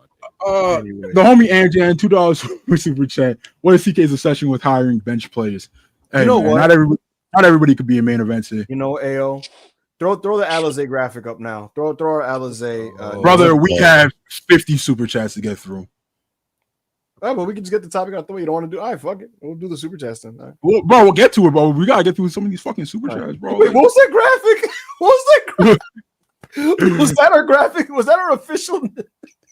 Throw that back up. Why is that our official graphic for the segment? Go to the next. Go to the next. Man. Sean Garner, $5. Read this. Oh, sorry. Hey, Ibu, will AJ Lee be a part of Women's War Games? I don't know. I just know that the angle is being shot tonight. I don't know if she's a part of Women's War Games. I was told the angle's being shot tonight. I was told it was going to be shot after the women's tag title match. I was told that Nia Jax is in the building with Lash Legend. I do not know if AJ is in the match. Shout out to Lash Legend. I'm very happy that she yes, got called up. She's really good from what I've seen. Big fan of her. All right, so go ahead, Crystal. Dark Cruz, $5 super chat. There's gonna be a movie when Bill Belichick becomes the Giants head coach. That is in the cards 100%. Yo, if the Giants hire that dementia-riddled clown, bro, that would be embarrassing. He's very embarrassing. Like, come on, bro. Very embarrassing. Like, to do what? Sprouts, $2 super chat. Hi, Chris. Sorry, Ibu is on meat. # obese. Goddamn, Ibu. Niggas is clocking your team. I'm mad. Sprouts, I've been a little hard on you in the Discord, man, just because I see potential in you. I just don't think you're using it right. But I appreciate you calling out the dick-eating goblin that is Ibu. But yeah, thank you. I don't like any of you guys. Anjan, $2 super chat. Folks used to talk crazy on Big Kazu's name. Yeah, and Ibu was like, guess the what? head fucking offender. The head offender. But guess what? Guess what? When Kazu was at his lowest and finding himself on American TV, he's still doing way better than whatever Cody Rhodes and CM Punk got going on right now. And that is a fact. I don't know. I just think because Okada is Japanese Randy Orton. That is the fact. A1 $4.99. Hunter waiting all that time to get Julia, only for her to be booked like this, is hilarious. It's awesome. There's a lot I could say. Ibu, you have reported in the past. Maybe this was like a Discord only thing, but Hunter has shown up to TV and wasn't too happy with the booking team's direction for Julia. Correct? Well, so part of what's going on, or was going on, was that Paul Levesque had different opinions on Julia as a talent than other people on the creative team for SmackDown. And when you have major figures that just don't see eye to eye on a talent, you get what you've gotten with Julia. Now, it's easy to say Hunter's final say, he's the boss, and I agree. But there's also a person that doesn't come to TV a lot of times for Fridays. You know how you could fix his issues with Julia's booking? By booking Julian being in the Yeah, if he did his job and booked the show as the head booker. correct. Crazy idea, right? Crazy idea. Yes. Uncle Roku, $5 super chat. Yo, you've been going crazy, bro. I appreciate you. Hey, yo, how you? Wait, all right, bro. Come on, man. Hey, yo, how you feel about the belt Green Bay is about to give Philly tonight, son? You don't believe this. You don't believe that. You don't believe this. You don't believe it. You don't believe it. We're about to do something. We're about to do something crazy to Jordan Love. I promise you. Watch what you do to him. Watch what you do to him. Watch what you do to him. Austin Kinkle, $2. You're gonna call me Uncle Ruckus. Boy, I gotta say about Jordan Love. Oh no. Austin Kinkle, $2. With how round and short he is Majin Buu. I guess this is really Majin Ibu. Anyways. Facts. Shout out Austin Kinkle. Bob Fish of Masculinity FC. Being a deadbeat is not masculine. Yo, that is a crazy picture. Ayo, it's from the video, bro. Ayo, you missed it, bro. In that video, he literally goes in his high pitched voice in Mad Calm. He's like, as a masculine male, I approach other men to hash out my issues, but I mean, clearly he wasn't displaying the behavior of a masculine man. I don't know what's up with him. Like he kept he kept saying that, son. Look, man, if Bobby Fish wants to be the arbiter of masculinity, who am I to say he's not? You know what I mean? Omar, $2 super chat. Ibu, be honest, is Dom losing the title tonight? He answers, didn't you? Yeah, yes. I don't know for a fact, but I think he is. Oh, also, you think that WWE enjoyers, aka Ibu, Rob, and the chat, you think that's the right move? Young star Dom laying down for the setting sun that is John Cena? I think it's fine. I think it's fine. I do want him to get Grand Slam. I just don't know how he would lose it. But he'll lose it in his last match. I think it's fine. He hasn't. Go ahead. He hasn't won a title as a babyface in his retirement run. He won the title as a heel earlier, and here it's like he can reach a milestone in his last night in his home state. He hits that milestone. He does it as a babyface. He beats an outright heel in the building. I think that's fine. I think it's fine. So yeah, I don't think there's an issue with it. I wanted to quickly note, Rey Mysterio versus Dominic is scheduled for Survivor Series. That's probably going to be is Dom finally going to beat his pops? I think so. I think he's going to beat Rey and retain the AAA Mega Championship. But I could be wrong there. I don't know that for sure. But that I think it's for the AAA Mega Championship in Cali. Also, AAA was. No, I won't get into that. But they're really glad Ray's healthy now because they were really pissed off about Ray missing most of this stuff that they've been doing. Niggas ain't seen the Creed since. Exactly. Because it's one thing to hurt somebody, AO. They hurt somebody who's going to be like a key figure in a business partnership. Yo, right before they launched AAA, son. Right before they launched literally AAA. The day before the day before Mania. They announced that announcement a day after the Creeds just did that to Ray. So, yeah. Would y'all take the Creeds in AEW? Yeah, fuck yeah. Yes. Give Roddy his own stable, bro. Give him the Creeds. Yes. Fuck you, got my back, baby. Oh my God. Y'all see that super chat? Yeah. Let me work, Crystal. Mahmood, $2 super chat. Is Dom losing today? We just answered this. Appreciate you, bro. Appreciate the $2. Now this is crazy. This is crazy. Fang Leezy. Oh $100 God. Super chat. We appreciate you, gang. Grateful as fuck for the self-made community. A lot of tribalistic fans, man. People comparing the Knox walkout to Mercedes and Naomi's years ago. Wild. Main character syndrome, a huge issue lately in the entertainment industry, I'm assuming, in general. What can you say in that one article, Chuck? All right, put that picture up, Kate. Thank you. Ibu, let's get into it. All right, so Miranda, Alize, and Nixon, Newell have been brought in lately for AEW and en route to this women's tag tournament that they've been doing for the new championships. And they wrestled with Megan Bayne and Marina Shafir this past week. They were introduced in a backstage pre-tape the week before. And on this past Collision, they were scheduled for a match against Ty J, where they were going to lose in about 3 minutes. And word has it that they were not happy with the amount of allotted time for the matchup, and they expressed this and felt that it just didn't work for what they wanted out of their own presentation, and then they left the building. They left the building and refused to do the match. Following this, Hyan and Maya World, who were at the building on short notice, were given the spot instead, and it was to AEW's immense gratitude that the two young women did so, and they got really, really, really over with the locker room for doing so. And I'd imagine they'd be getting some follow-up opportunities from this. Ibu, do you know the first person who reported the Miranda Alize and Tegan Knox walkout of AEW was? You know who the first reported that? Who would that be? It would be one Big AO of Self-Made Pro Wrestling. I reported that 90 minutes before Mike Johnson did. Everybody who was in the Collision Watch Along knows this to be a fact. So it was in the Self-Made Discord? Yeah, and then how do I get in there? Well, how do you get in there? Yeah, for $5, best $5 in the business. Yeah, go to our Patreon. Best $5 in business. Go to our Patreon. Sign up. It gives you a Discord membership, and you get watch-alongs, the Holbert Hour, the Self-Made side spaces. Oh my god, I bit my tongue again. Fuck. Yo, Ibu, take it over. I'm about to cry. Get the fuck out my tongue.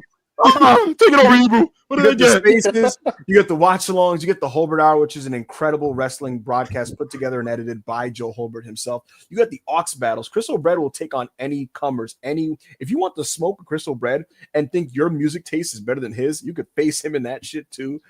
We do spaces, like I said. We are routinely dropping scoops and information in there. I was doing so this very morning inside the Discord.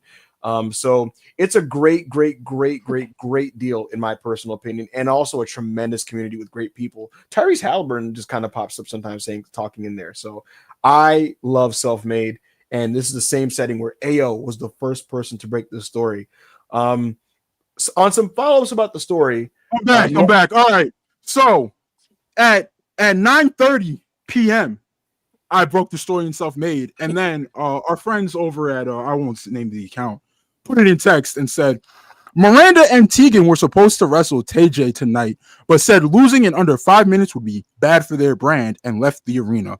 AEW talent and officials were very happy with Maya and Hyan for being professionals and stepping up. Yep, and that was corroborated by PW Insider, by Sean Rossap of Fightful. And we got a lot of reporting on the situation right afterwards. Let me tell you guys why. Because here's the thing about pro wrestling. Right now, WWE and AEW have done a generally good job of plugging up leaks when it comes to messiness and drama within their own company. That does not apply to people that are not signed. If somebody did something that they didn't like and they don't actually work for them, they will absolutely run to their media person of choice to bury this person. And this is not me saying this out of spite. I do not know anybody involved. Well, involved in the walkout, I should say. But a lot of talent had things to say about Newell and Alize's departure from the building. And the majority of these people, the consensus opinion was negative on what they did. Very, very negative. And Brian Alvarez said the same thing. And Sean Rossap said a bunch of people ran to Fightful to express that they disagreed with how they went about what they did. And that shouldn't be as a surprise to anybody because the entire industry weighed in on this situation on social media. We saw tons of tweets from within AEW and outside of AEW basically expressing disapproval with Newell and Alize walking out of TV because they didn't want to do a job in a 3-minute match on television. Newell got the opportunity to get this booking because she complained publicly about not getting bookings. Sean Rossap said that he reached out to Nixon Newell, who denied an incident happening, or that only she knew what exactly happened. But she took to Twitter to basically say that only we know what happened. She took Twitter basically saying, like, don't believe everything you read. But she didn't really clarify on Twitter as to, what was truth or false. She did go to Twitch, though, and she kind of gave her side of the story. Alize didn't say a lot on Twitter. I mean, on Twitch, but on Twitter, she was retweeting a bunch of negative AEW complaints with regards to. Retweeting? Well, regarding this incident, she was retweeting a bunch of stuff, basically expressing displeasure at those two ladies losing in short matches. So that's kind of where we find ourselves. A lot of people were very opinionated about this. I'm talking about within the business. I actively avoided the story and was still approached by 3 women in AEW, where basically it wasn't to bury those talents, but basically to simply express like, yo, I would take those 3 minutes and make the most of it. Like, I'd love to have 3 minutes on Collision. And so that's kind of like where this stands right now. It's less like, oh, fuck Miranda, fuck Tegan. I mean, if you want to feel like that, you can feel like that. But a lot of people were just like, why would you do that? Like, it was utter befuddlement and bafflement at them choosing to approach this way. And so I'll get into my opinion in a second. But Chris, what was your immediate reaction to Miranda, Alize, and Nixon, Newell doing this while not being signed by AEW? I didn't want Tegan Knox in the company in general from when she got released like the first time. Just because I've watched her wrestle before, and I know she's, sadly she has injury history, like a really bad one. But I mean, I just don't see the upside in having someone like that on TV in general. Yo, did y'all know she's only 29, son? I thought she was like 37. No, That's crazy. yeah, but Only 29, bro. Well, she was mad young in the Mae Young Classic. So that's hard. I wasn't a big fan of hers in general. Like, if you like her, you like her. But I mean, just from what I've seen, I thought she was like the weakest out of the, her and Dakota Kai. And when I heard about the news, because I wasn't in Discord when AO broke that stuff, I was just like, huh, that's like that. It's just weird, and it's not something you should do when you're failing to get bookings. When you're like, that's what you complain about, not getting bookings, and you get booked for like the highest rate you're gonna get, like the most money you're gonna get, and you just don't want to do it. I don't know if they still got paid, probably not, but yeah, it sucks. It's stupid from a non-worker's perspective, and all these workers saying it's really stupid. But Ayo, yeah, man, hope they Yo, Ayo, I'm gonna rattle off a series of yes or no questions. Are you ready for this? I'm ready. Oh no, sorry, not yes or no, but all right, you'll get it. Ayo, did Willow win or lose her first match in the Tony Khan verse? Willow probably lost her first 30 matches in the Tony Khan verse. Yes. Did Jamie Hayter win or lose her first AEW Tony Khan verse match?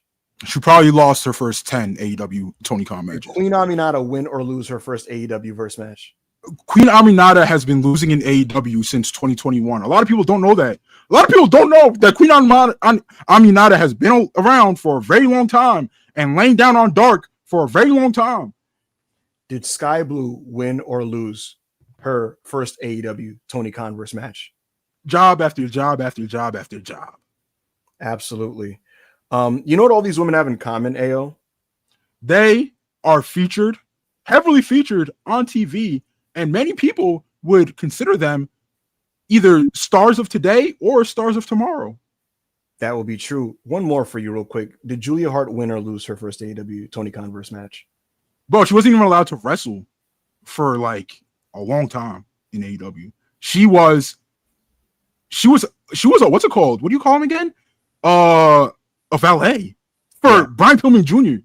Ayo, all the women that I just named to you are in the very first women's blood and guts match, which will be very first. One of the 3 matches built around on this week's television show. Yes. Whether you agree or disagree, the system in AEW is that you do jobs early, you ingratiate yourself, you get bigger roles, and then you get pushed. Yes. Whether you like that approach or not, that is the approach. It's not a slight on you or a referendum on your talent or lack thereof. It is how the company works and how it has worked and how it is worked for people who are now making millions of dollars. And that I'm glad you pulled that out, because Ayo, how many places currently in wrestling exist where you can make millions of dollars? 2. There are 2 places. There are 2 places. Well, and the other place is a place that Nixon Newell was just fired from. This is the only other place where you can make serious big boy and big girl money in the United States of America, where both of these people reside at the moment. And they basically expressed displeasure with how they're being handled while they are currently unsigned. And guess what? They're not going to be signed by walking out. So my big reaction from this entire situation is, what are you cooking and what made you go with this verse? You are essentially tanking your reputation, because guess what? word spreads in this business. And I'm gonna be honest with you, seeing the reception within the industry to what they did, this is not going to bode well for these talents, especially with Sean Ross's most recent report. He just put out a report where he basically said there have been issues with promoters and Nixon in terms of coming to an agreement on booking rates and a promoter went to Reddit and said that Nixon Newell's booking rate was 8 times the price of a pre-cancellation Masha Slamovich, and Masha Slamovich was pretty much the biggest women's name on the indie circuit. Yes, before her cancellation. Like who else was really up there with her? Right. Mind you, I checked her Wikipedia page today. She has no accomplishments in WWE that would qualify her to like ask for this amount of money. And not even a WWE Women's Tag Team Championship. Like the reason I bring this up, Rob, is because like I'm not one of these people that go like, "Oh my God, how dare you inconvenience Tony Khan? You're a piece of shit." I'm like, "What are you cooking?" Yeah, I'm not. I don't give a fuck, bro. Yeah, like, there were people personally offended, and they were like, "How could you do this to my?" Guys, relax, bro. Relax. The issue has been handled. She'll never be back, bro. I think it's pretty funny. I just think my thing is I think it's funny, and my thing is also, what are you cooking? Like, I'm just confused. I'm confused why you would do this. Go ahead, Rob. My thing on it is I'm more like concerned than I am. I think it's funny. Like these people that really have like not even no accomplishments, but they've really never like done anything in the business. Like especially like Miranda Alize, like you've never really done anything in the business. I think it's really concerning how it's becoming more of a trend with younger wrestlers nowadays. Yeah, Miranda, like, no, I'm not doing this, and it's like, what the fuck are you talking about? You're not doing this. What if Miranda Alize's biggest spot? Miranda Alize's biggest spot in the business, was being just in the Women of Honor verse for dying Sinclair Ring of Honor. When nobody was watching Ring of Honor, she was just a body in the women's division. And then a lot of people don't remember this. Miranda Alize wrestled Willow Nightingale, our beloved Willow Nightingale, in the first ever Tony Khan Promotions Ring of Honor show, and the match was terrible, and people were people were horrible to Willow over that match. Because she like the moonsault, she was a little bit wonky or whatever, and then the rest of the match was terrible. And I'm just like, guys, Miranda Alize is like a bottom 5 worker in America. Like it just is what it is. Not a very good wrestler. And I'm not saying that maliciously. But she is. And her other claim to fame is, Ibu? What is it? A lot of people don't know this. Her other claim to fame is being Tessa Blanchard's best friend, who would harass anybody who called out Tessa Blanchard for being a racist. And she would laugh at them, and she would troll them and be like, cry and call them a snowflake. Not making this up. If you've known her socials for years, you'll see this. What's so odd about that is like, if you're friends with a freak and your freak is getting smoked, just say nothing. If anything, just say nothing. You don't have to be. Get him on the sound like, yo, this will blow over. Yo. Yes. You don't have to be antagonistic towards people who are like, hey, I think it sucks that someone's racist. You know what I mean? But go ahead, Chris. The last thing I want to say about this is, I've seen people who are just like, yeah, I wouldn't want to lose to TJ too. Oh, she's a beast when I want to lose to TJ. What has Tegan Knox and Miranda Alize done in this business that they are like they're under TJ? At least they have been on TV consistently for 5 fucking years. What they're under business. They're under TJ. Turning down jobs. No, she was World Culture Pro Women's Champion. But y'all said Andrade was a beast. Andrade is one of the best wrestlers in the fucking world. Beyond that, and he has a contract. Beyond that, he knew he was walking right into AEW. Like he knew this. Yeah. That's why he did what he did to leave WWE. So that is beast, because it's like he has options. The nigga can get a check. Here, as of right now, it doesn't appear that they're walking into, unless they got some type of guarantee from Tommy Dreamer, or WWE weirdly was like, hey, we want you guys back. That doesn't appear to be the case here, bro. And even Tommy Dreamer being like, yo, we have a spot for you over here. What does that mean? TNA doesn't pay anything. TNA doesn't pay anything. I've told you guys for a long time, there's like 5 people in TNA who make a livable wage. The rest of it is poverty wages. And I said, I used Masha Slamovich, I used pre-cancellation Masha Slamovich as an example. I said, do you guys think she wants to work 3 indie matches every weekend? No, she's doing it because she needs to survive. Because TNA, her being a full-time TNA talent, does not pay the bills. And guess what? She said in those text messages that were leaked. And I'm not here to talk about the abuse or whatever, but she said it herself in those leaked text messages. We are broke as fuck. We're broke as fuck. She's on TV every week. Talking about she's broke as hell. Wrestling 3 indie matches every week. And to that, all the TNA wrestlers, when they get injured, they immediately are on Twitter the next day putting up like a GoFundMe or something. Yeah. Bro, Ace Austin was the TNA, I think he was the X Division champion. He was a TNA X Division champion at the time. His girlfriend that he lived with was worked in TNA as well, both on TV every week. His apartment complex burned down, and I'm not judging him. He showed a picture of the apartment complex. It was not a very nice place to live. And guess what? He needed financial help with now that his apartment complex burned down, bro.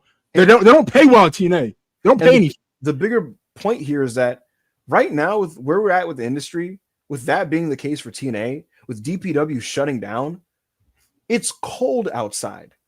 And you were inside and you said, we're going to go outside with no jackets. And you're like, it's like, all right, I guess. I don't understand that. Look, I'm not going to tell these people that I don't know, hey, you should put a jacket on and maybe come back inside. It's their prerogative to walk out in the snow.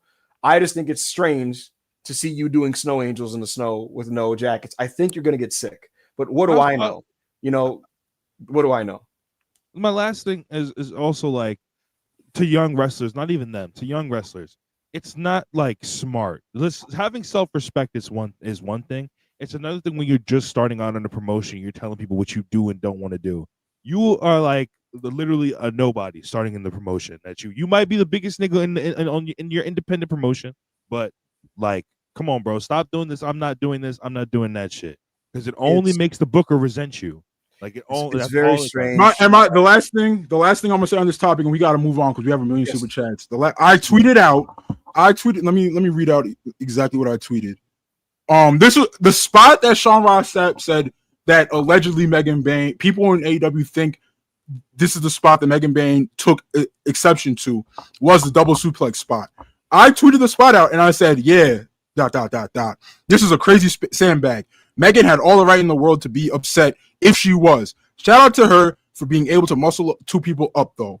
And over 30 television talents liked this, not just from AEW, from TNA, from WWE. A ton of people from WWE liked it. That's really funny. Even pure wrestlers like the tweet. And then there are marks in the replies talking about, yo, it's supposed to be a struggle. Yo, I know your fat asses never played a sport in your life. I know you never lifted a weight in your life. But if you're expecting something to weigh 60 pounds and you go to lift up something that weighs like 60 pounds, especially using your back, and it actually weighs 150 pounds, you're going to hurt yourself. You're going to hurt your back, bro. Yes. Like, it's not, it's supposed to be, no, this is not how wrestling is a cooperative sport. There's cooperation for a reason. Jump, or you're gonna hurt someone. Yes. And again, the wrestlers know when they see it, they know what a spot looks like. They know if it looks wrong. And to your point, a lot of wrestlers they saw that clip and they're like, yeah, they sandbag. So, look, man, if this is how they want to live their life, then kudos to them. I think it's a very baffling situation, but they certainly will no longer be in AEW, and that's their prerogative. I am happy that coming out of this, we're going to get more opportunities for Maya World and High End. So good for them. What's really cool is what's really cool is every time I've put over Maya World a lot over the years, and people are like, oh, people, wrestling fans will be like, who? Or they'll be like, oh, I don't know who she is or whatever. This opportunity, everybody knows who she is now. Everybody knows who she is. She's a great wrestler. I've said it before. I think she's the best prospect on the indies. Check her out. Extremely talented. She's going to be a big star. All right. Absolutely. So we got to get through these super chats. What we got next? And Jan, $2 super chat. Kenta having a better year than Punk is beautiful. This is unironic. No circle jerk. And guess who predicted this? Who predicted this? Me in last December. I said he would have a Wrestler of the Year case, and now people are like, oh, Kenta Wrestler of the Year, nigga. Big K FC don't jack you, nigga. Big Fang FC don't jack you, nigga. Look, I'll say it. He has been a better wrestler than CM Punk this year. Throw up match of the week. The match of the week, folks, is Kenta versus Ibu. No. What? We have to get through these super chats. I was gonna throw it up and just say people should watch it. All right, go ahead. Match of the week. The match of the week is Kenta and Inamura. This is for the GHC Championship. Kenta lost his belt. His run in Noah, this return run, has been a return to form because he's acting like himself again. He's just kicking hard and being an asshole. I love this match. I've loved this Kenta return run. It's been a lot of fun. It's been the best thing on Noah, and you should absolutely watch this match and go out of your way to see it. It's excellent. It's one of the best matches I've seen. All right, well, I would love to kick the shit out of you for the next 15 minutes for being a stupid piece of shit who shitted on Kenta for the last 5 years. Who me and Rob stood strong by the Fang of the Bull Club, by Big K, by Kenta Kobashi's successor. We stood by him. While pieces of shit like you who don't even watch Puro joked on him, shitted on him. When Kenta refused to work CM Punk at Forbidden Door, you said some very nasty things about him. Very nasty things. Maybe I should release the text. Maybe I should release my daddy. Why he don't want to work my daddy? Why he don't want to work my daddy? Anyway. Thank you. You're not in Kenta FC. Don't chat him. Don't ever compliment him again. Stay on that side. Go ahead, real quick. Tiger Style Lexi or Tiger Style XI, $5. We will be watching all Okada Tana Wrestle Kingdom matches for the last time ever in Self-Made soon. Also, shout out to my dog, Bay Doom. Well, I mean, we'll react to it, but we wouldn't stream it. That would be a very ill-advised thing to do. But we'll react to it. And you guys could all, pay for New Japan World and listen to our reactions while your New Japan World that you paid for is running. So yeah. Absolutely. Hush, $2 super chat. Quick little Dabo pack passed around. Oh yeah. Dayball. God damn it. God damn, he deserved another chance. I don't like how they did him, bro. He's a great coach. I wanted him with the Giants forever. That nigga stinks. Bay Dude, $4.99. MVP combo is interesting. Maya, or what is that? May. It's football, bro. I know you don't watch anything but WWE. I couldn't see. Damn. This is football, bro. May doing it with a lot of talent. He's the quarterback of New England Patriots. I'm aware. Yo, Ibu, a quarterback is a person who takes the ball from the center and then throws it. He's the one who throws the ball. Chris, you read the super chat. I don't got my contacts on. Go ahead, Chris. MVP combo is interesting. May doing it with not a lot of talent at wide receivers. Stafford has the best numbers. JT is probably the most valuable by what's that word? Definition. My bad. My screen. I don't think it's interesting at all. Honestly, I think that if the MVP award wasn't the Quarterback of the Year award, JT would be running away with it. But it's a Quarterback of the Year award, so I think Stafford is like closest to JT, because he's out here. He has like 25 passing touchdowns and only 2 interceptions, which is like really good numbers. But JT is doing like some crazy shit. But he would have to go for 2,000 and break LT's touchdown record for me to think he's gonna get it. This is a minor story, but I'll just share it here because I just got informed this by somebody, a source. And the context of this was my post about Trump potentially appearing in WWE and how he's going to get booed if it happens. So I've been informed that everybody who is in the department that pumps in fake crowd noise for WWE has been fired. So should Trump appear, they won't even be able to offset it with fake cheers. Because everybody that did the canned heat is gone from WWE. Look, bro, I'm not a tech guy, but is it not as simple as just flipping a switch in the truck? That's what I would think. But apparently, just like everybody who just had to do with fake crowd noise is just gone. So there you go. Interesting. Yes. All right. John Flakes, super chat. Beamer, Benzo, Bentley, Okada. Shout out to Lloyd Banks, bro. Most underrated, one of the most underrated rappers of all time. Facts. And JMP $2 super chat. Jack Perry deserves a Nobel Peace Prize. # he saves us. That's a fact. That is a fact. MPJ UK 2. That's pounds. Ibu £2 super chat. Cody folding like the Dems. # AOC primary that ass. Yo, I don't even want to get mad, bro. Our country is It's despicable. Mavs fan 84, $2 super chat. Don't you pull NYC Mayor on here to talk grabs? Can y'all pull? No. That would be awesome if we did pull up. I'm going to go visit family in Mom Downistan in a couple of weeks. So, maybe I'll pull some strings. Maybe I'll pull some strings, bro. Maybe I'll pull some strings. Oh shit. Joseph Morris, 2 pounds. Screw John Cena for not putting over your young guy. He's awful. Yeah, he's a terrible awful. person. Cena's He's a terrible person. He's a terrible person. The way he's just gonna bury a young star in Dom Mysterio, I don't approve. Bob Fish of Masculinity FC, $2 super chat. Broke. A masculine man does not lose a money spread. Yo, Chris really made it rain on you, that nigga threw like $60 at that nigga. In your face. And I saw Ibu like trying to like scramble to pick it up. He's like, oh wait, it just hit the what's it called? The computer screen. The homie Chief, $2 super chat. Kazu moves tickets and doesn't beg like Hatman's fed. Yo, thank you. Yo, niggas, the pure fans that tried to check Kazu the most, they beg you Iwatani stands. Kazu will never, ever be in Japan and be like, please buy these tickets to this show. You know what he does? He announces he on the card and they show up. We main eventing the biggest Wrestle Kingdom of all time. What's her name? What's her name? Ayo, beg you, plead a Tani. She begging and pleading for y'all to show up. She begging and pleading for y'all to show up, and it's not happening. They still not coming. Not coming. Did you really talk about that match that she had from 2 weeks ago? No.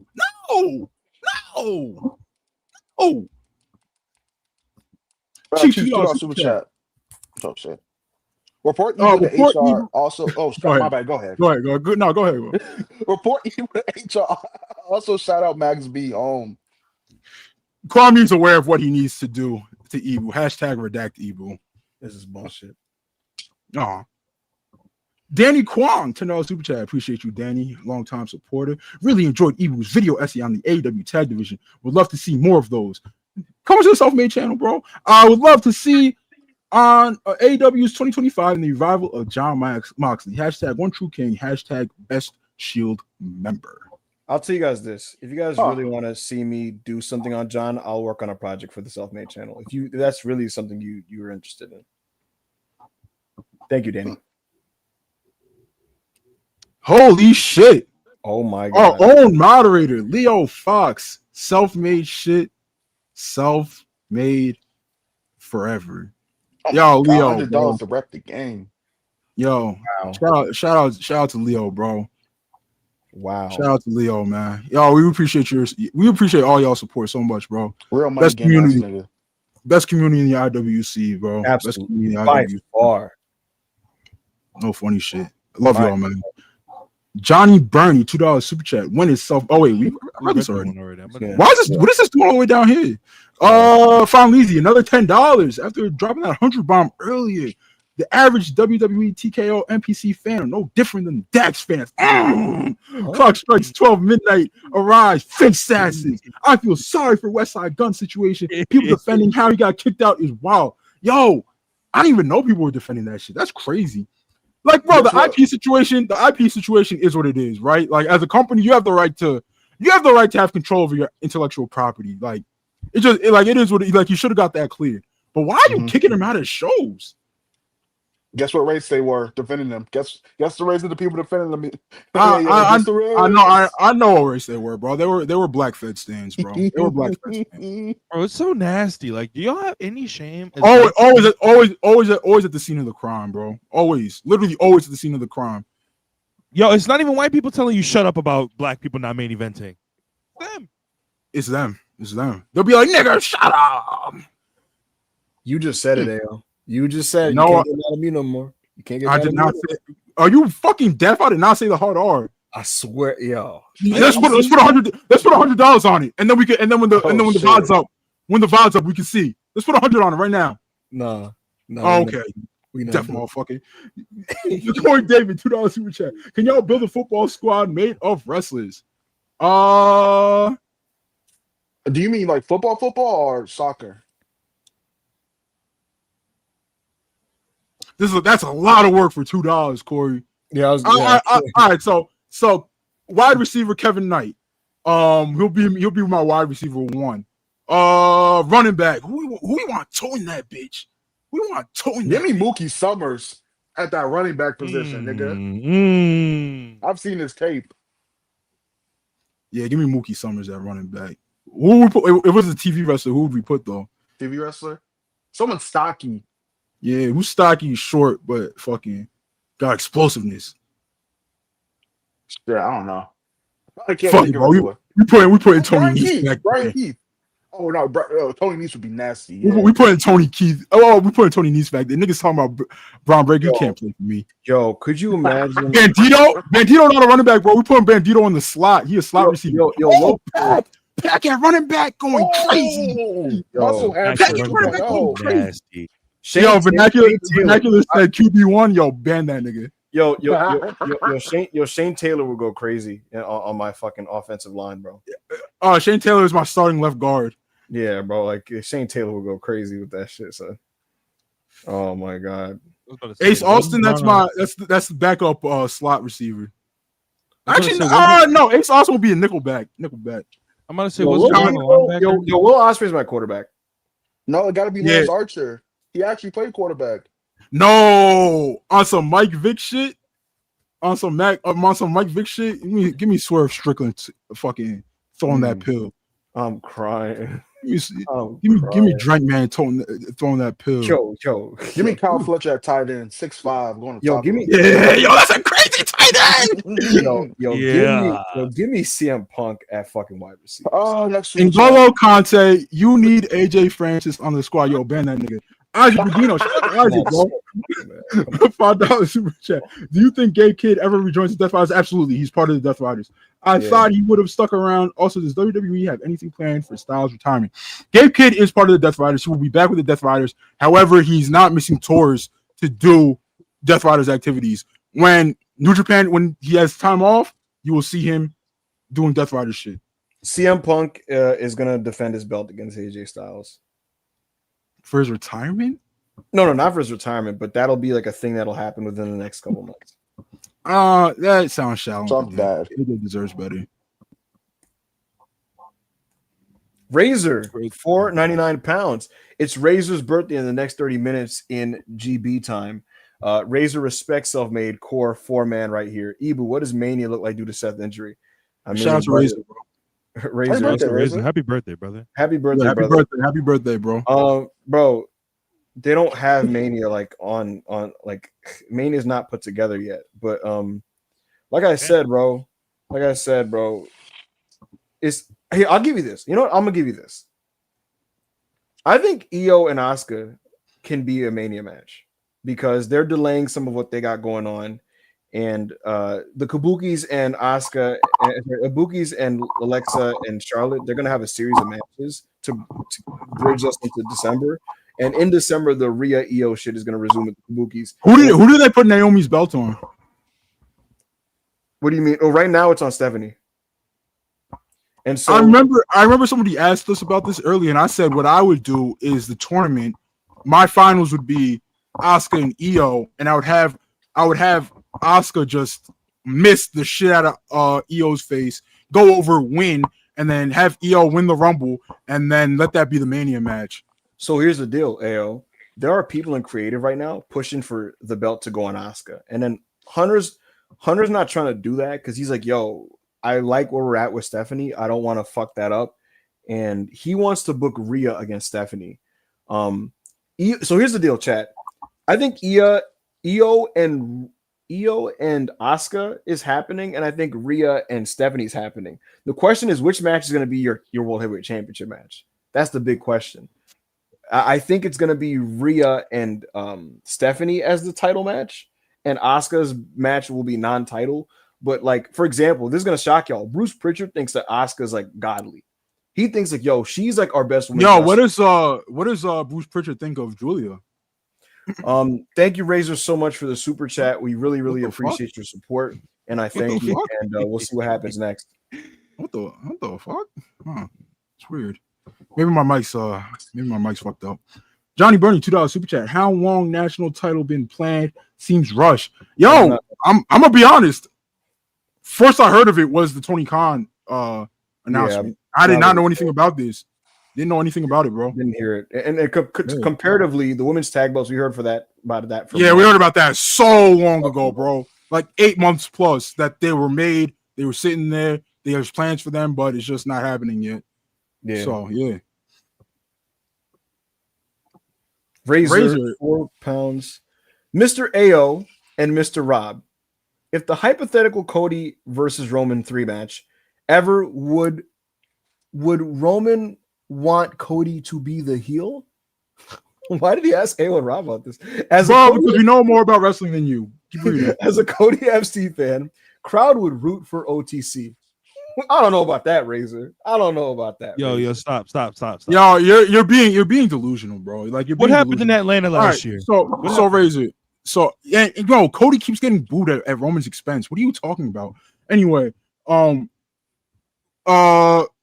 don't think Cody would care. If anything, I think I think Roman would want Cody to be a babyface just so he could go out there and out meet him and out pop him and get him booed as a babyface. Roman notices that stuff and he thinks it's funny.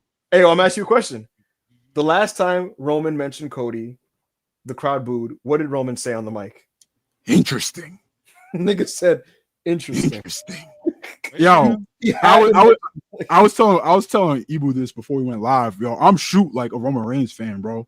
Like I don't think his matches are any good, but this nigga is godly, bro. I'm not doing a bit. Every time I say, "Ooh, I'm not doing a bit, bro," this nigga is godly. I'm a true fan. Yo, could you imagine, right? Could you imagine Cody is on the War Games team and they're doing a photo shoot and Roman like, yo, nigga, don't stand next to me. Not gonna lie, go on the other side, bro. On the other side. Yo, Roman has outmeted Cody time and time again, and nothing's gonna change. Can you imagine be like, hey, by the way, yo, nigga, Jay is standing next to me. Cena, you go in the middle. You go in the middle because you the vet. You go in the middle, John. Punk and Cody, you niggas stand on that side, nigga. All right, do say Rhodes super chat. Thoughts on House of Glory. I'm gonna keep this concise. House of Glory used to be really, really bad. The booking used to be such nonsense. They only booked like people in their circle, and they're getting away from that. They're booking outside talent. They're doing finishes that make sense. They're bringing people in that are interesting. It's on its way to being good, and hopefully they take the next step. Yeah, I don't watch it, so I don't have an opinion. Razor, another 499 pounds. How long, Mr. Ibu, does Punk hold Seth's belt? It's a good question. The answer is probably the Mania. Mr. AO, how would 97/98 bad guy Shawn Michaels versus 2018 look? Oh, yeah, that'd be amazing. Godly. That'd be awesome. The match, 6 stars. The TV segments would be fun too. The matches crossed my mind as a what if. Love AO. Damn, Razor. Yo, Razor, I thought you were my guy. But all right. Yo, Razor never used to be an AO guy when we used to work that Birmingham territory, son. Listen, man. He said, yo, man, AO got it. I appreciate you, Razor. You never used to be an AO guy, man. I'm glad you came over to the good guy side, bro. That Ibu shit, not it.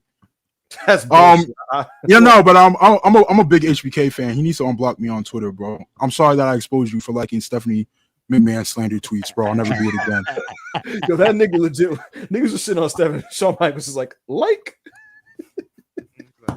Bro, he liked like 5 of them in a row. And then he lied to the sheet, said he doesn't run his Twitter. And then you talk to any wrestler in NXT, they'll be like, yo, Shawn is terminally online.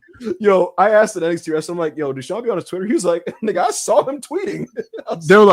they're like, yo, bro, like I was in Shawn's office watching matches with him, and all he was doing was scrolling Twitter. just looking at tweets.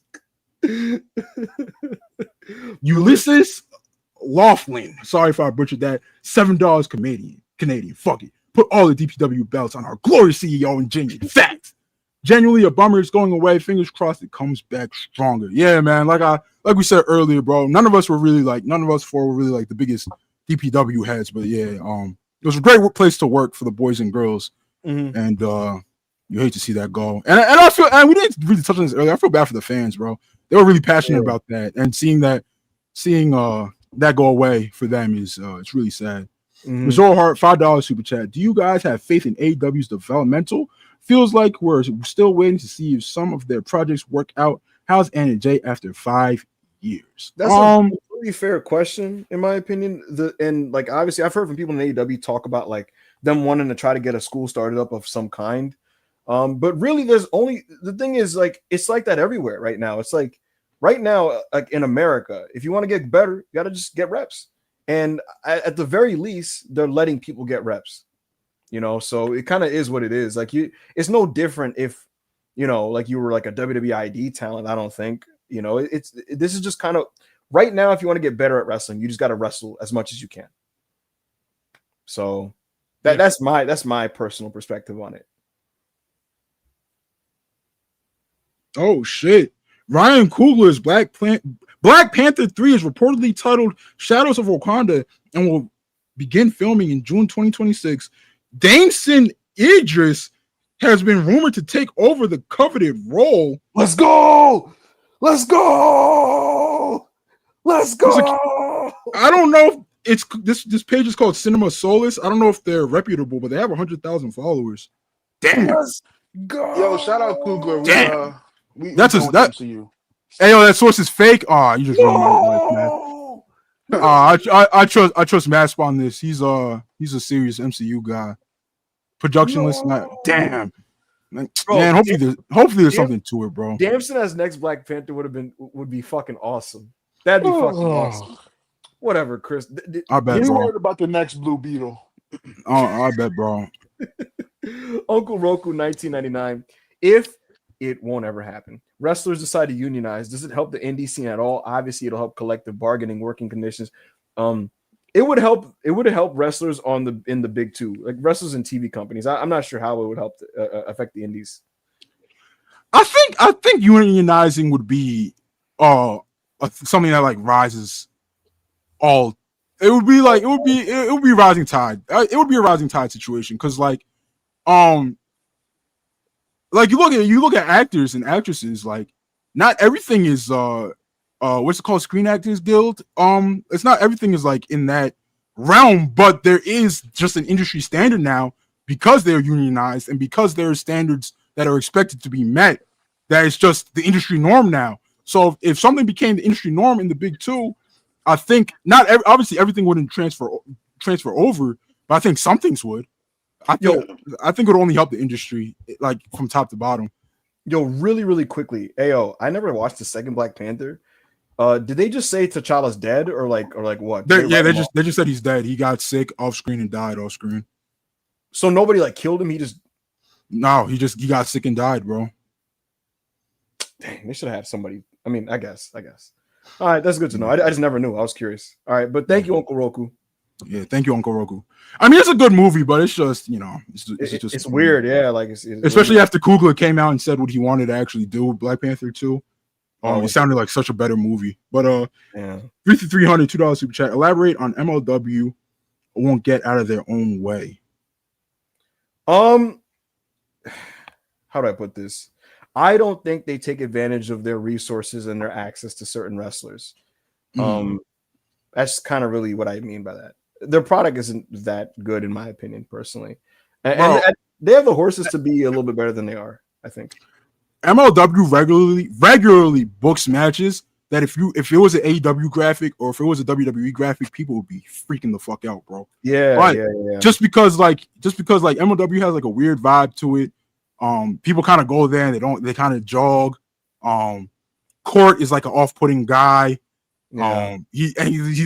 He'll put a dream match on the card and just put a lot of weird shit around that dream match. Like he'll just subject you to Riddle or subject you to Austin Aries or subject you to some other nonsense. Oh. And it's just like, yo, come on, bro. So it's just, yeah, bro. It's It's a middling promotion. And it could be better than that with the roster. Thank you, 33300. All right. Johnny Burney, $5. Wrestling is making the more money than ever, but less people are watching wrestling than ever before. Companies need to find a way to make new fans sad. Something that I wish smaller companies did was more local outreach within the communities. I wish like in Black inner city areas, their local indies just kind of like went to the schools and the promoters and said like, hey man, like could we like do something where we get a bunch of kids to just come to the show like for entertainment. Like I think they should make that like shit like field trips. I don't know why small wrestling companies didn't do things like that. Like I feel like shit like that would like make fans, honestly. Like fucking Michinoku Pro used to do shit like that in Japan. Just a thing that I always felt. But yeah. Hopefully things get better for them. They lose nothing by doing it, by the way. Nothing by doing it. Yeah, I agree. I think they should do that type of shit. I want to see a bunch of young Black children. I'd love to see like them just be brought to a show and think it's the coolest shit in the world, and the talent fucking shake their hands and take pictures with them after the show. Struggle of the Fool, $5 super chat. Was just watching RDC do a Lee Woo Foo Foo on the saddest cartoon moments, and it was lit. We need to see a self-made rendition. We can do that in the Discord. We've done Lee Woo Foo Foos on before. Link. We've done movies. We've done animes. We've done. Yeah, link it to us. We'll do it. Yeah. Link it to one of us, and I'll keep it in mind. Shout out to you though. Shout out to RDC too. Mm-hmm. Andrew Brown, $5 super chat. Well, there's always is Russo and JCW. Hell, save the indies. Not? Am I having a stroke? He'll save the indies. I'm having a stroke, but I don't think Russo. He just forgot to put the apostrophe. It's heel. Oh, okay. Okay. I see what's going on. My fault, Andrew Brown.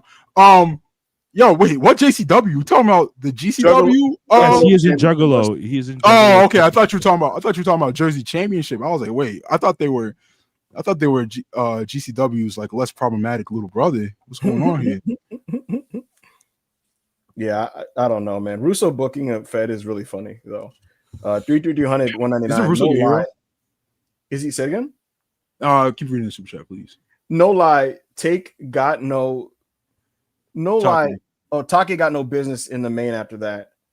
I just think it's gonna be hard to follow Tanahashi, what he does. It wouldn't make any sense, bro. It wouldn't make any sense. There's not a wrestler alive that could be the next, like Naito maybe could be in the main event and people wouldn't leave. That's really it. So I don't. It's not Takeshi's fault, not Suji's fault. It's what it is. I mean, like obviously, like Omega. If Kenny was in the main event, people wouldn't leave either. But like, bro, if you put Jay White in the main event, 10,000 people are getting up and leaving. 15,000 people are getting up and leaving. Maybe Ospreay could make people stay. Maybe depends on his opponent. But the bottom line is, I'd rather because look, Okada Tana's not going to be the better match. I'd rather Takeshita Suda just have the work rate match and let it blow people's mind in the semi-main, and then the next match be the emotional main. Like it can be two different things, and that's fine. It's fine. It's apparently leaked that Mercedes is number one in the PW 250. I don't believe that. Crew be doing crew things. Shout out to Crew though. I am glad. Crew be doing crew things. When that Cody Trump pick hits, when that Cody Trump pick drops on Twitter, oh my god, Ibu, bitch aside. If Donald Trump went to the show and said, "I need a picture with Cody Rhodes," do you think Cody has the stones on him to be like, "Yeah, I'm not really trying to do that"? I can say this: Cody, as a shoot, tries to avoid politics. He tries. No, he does. I mean, we did all see Haru Husky, like, so we know what his actual thoughts are. But publicly, he tries to stay away from politics. He does. Do you think he would be able to say no to a picture with Donald Trump if Donald Trump said, "I want this picture"? I think he would try to express to someone to try to get to him, like, "Hey, can you just let him know that, like, for multitudes of reasons, I'm trying to avoid that kind of thing." I think he'd try to express that. I think he would try to express that. He would try to like say like, "Hey, can you tell this team no disrespect? I'll meet you. I'll shake your hand, but I don't want the picture taken." I think I genuinely think like he probably would like say, "Hey, man, nice to meet you." Shake his hand, but be like, "Hey, like no pictures." Yeah, that nigga would get his MAGA hat signed. Quiggles, $10 super chat. Ibu was onto something when he talked about the death of counterculture in wrestling. Facts. In the wake of WWE's revival, could ROH function the same as Dark? Excuse me, even with its own belts and shows, it could, without required work that I don't think AEW is willing to do. And the thing about it is, I feel like Tony should just let someone he likes book it. You don't have to book it. Just let someone book it and do their own thing. Give that shit to Chris Hero, bro. Mm-hmm. Razor, £5 super chat. How's William Ospreay's recovery? Billy Goat is missed.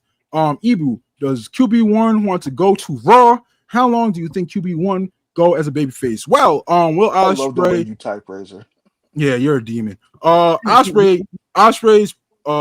physician and the personal trainer kind of like gave an update on his business page, and he was basically like, yeah, Ospreay's been cleared for physical therapy and like weight training and stuff. And then he gave a date with a rocket ship launching. It was like January 29th, and some people took that as Ospreay will be cleared to wrestle. It's not gonna be Ospreay being cleared to wrestle, but who knows? Maybe he could take bumps in there. I don't know.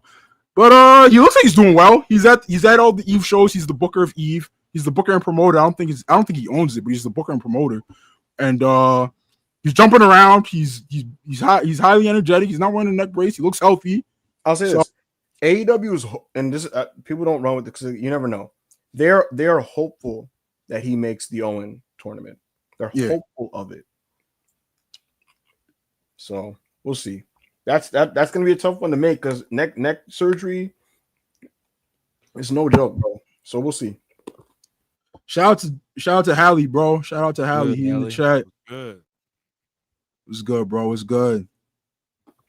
How you feeling, Tyrese? What's going on, boss? Oh, didn't you? All right. So Tyrese is here. He was practicing in an EO Sky shirt. Didn't you say you had EO news or Re-Heo or whatever, however you say their shipping name? Didn't you say you got the news? Maybe you could drop that right now. Did I? I don't know. The drones was demanding it earlier in the chat, so I assumed you advertised it. I feel like I already said. I feel like I already said it. Yeah, with the Stephanie stuff. Yeah. Oh, okay. Yeah. Oh, okay. I tuned down. My fault. Tyrese, if you missed it, Tyrese, the Rio Kabuki thing is going to bleed into next year, and then Rhea's going to branch off into going for the title, or at least she's going to branch off to go into something with Stephanie, which right now it'll be for the title, and Io is going to finish things off with Asuka and settle that score. And if they're going to set that up in a singles thing in February, there's a chance you could get that to Mania, and there's people pushing for it for Mania. There's also people pushing for Asuka to just be the champion because they think she's one of the best performers in WWE right now. So there you go.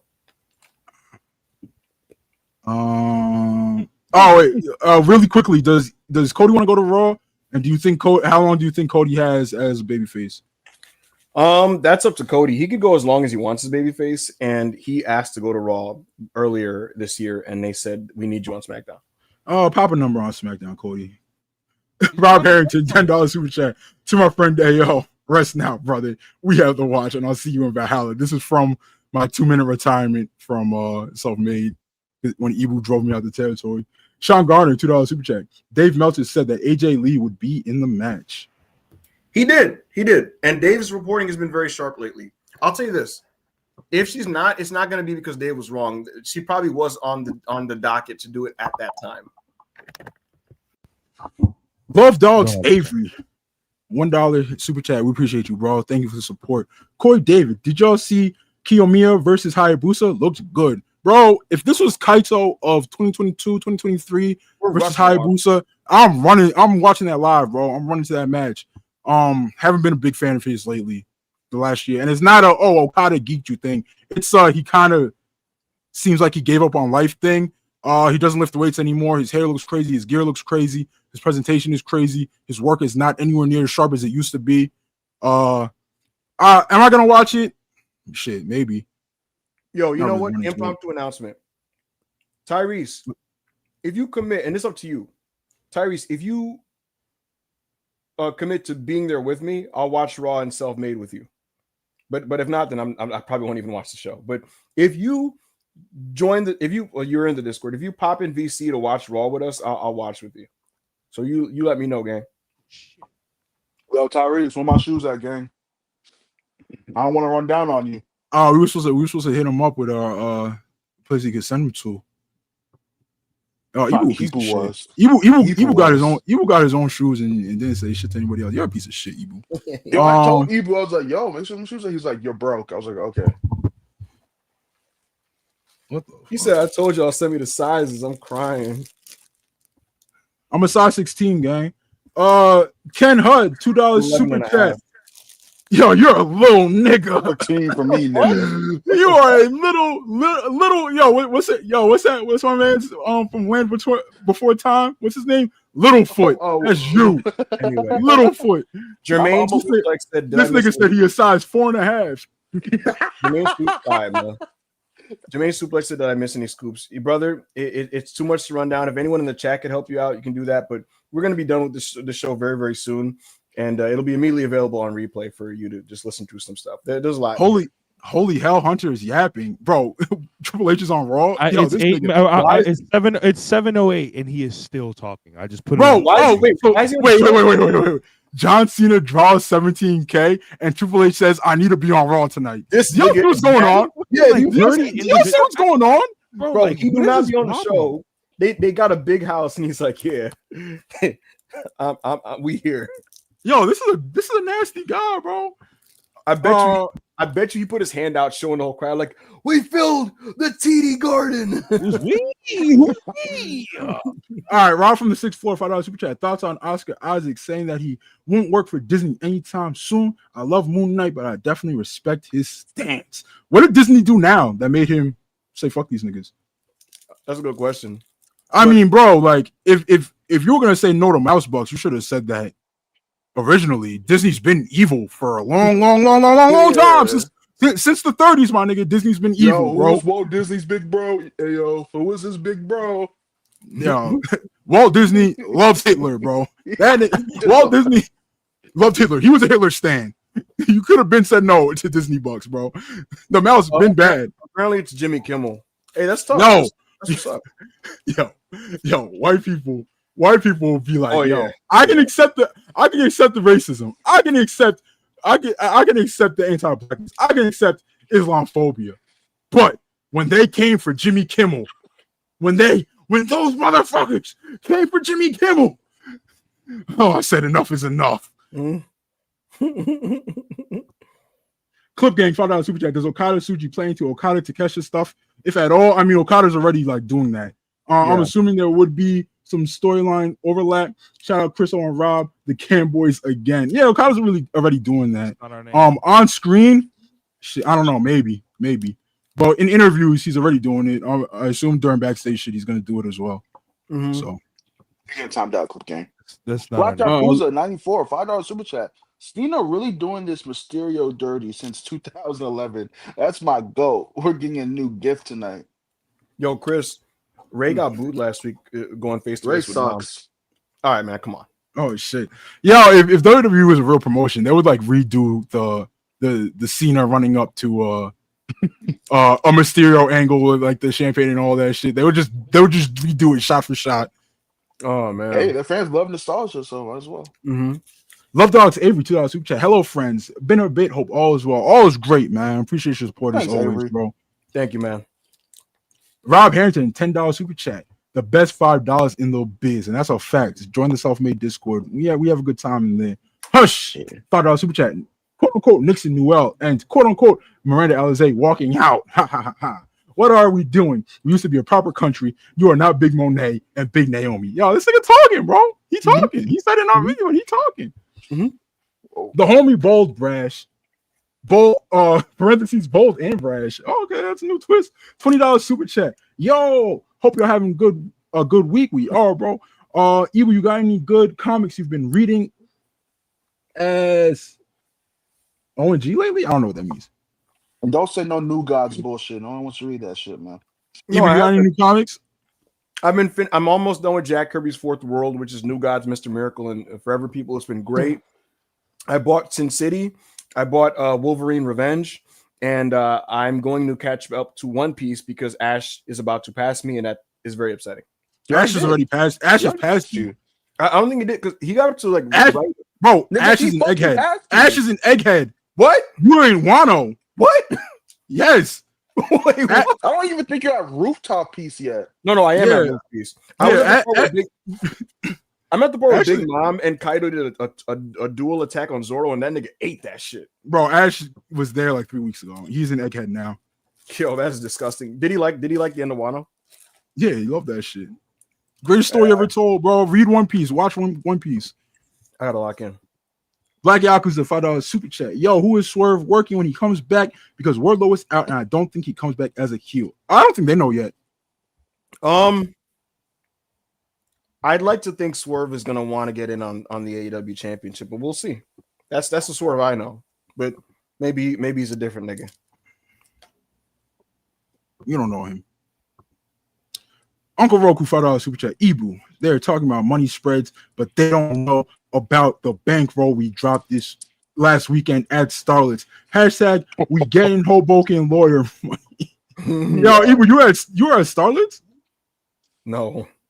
I would never go to Starlets, bro. Bro, New York City strip club, son. If you know, you know. They suck. Their ass. Nigga, But Houston got a BBW strip club. It's awesome. Nigga, bro, they don't even allow full nudity in New York. Really? Yeah, they don't allow it. I'm so sure, bro.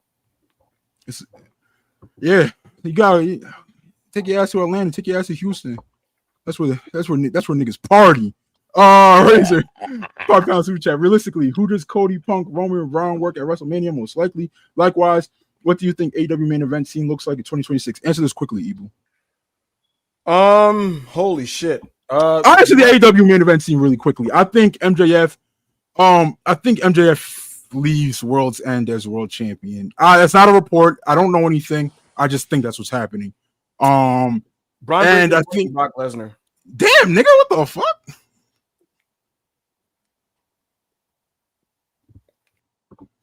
Stupid bitch. Anyway,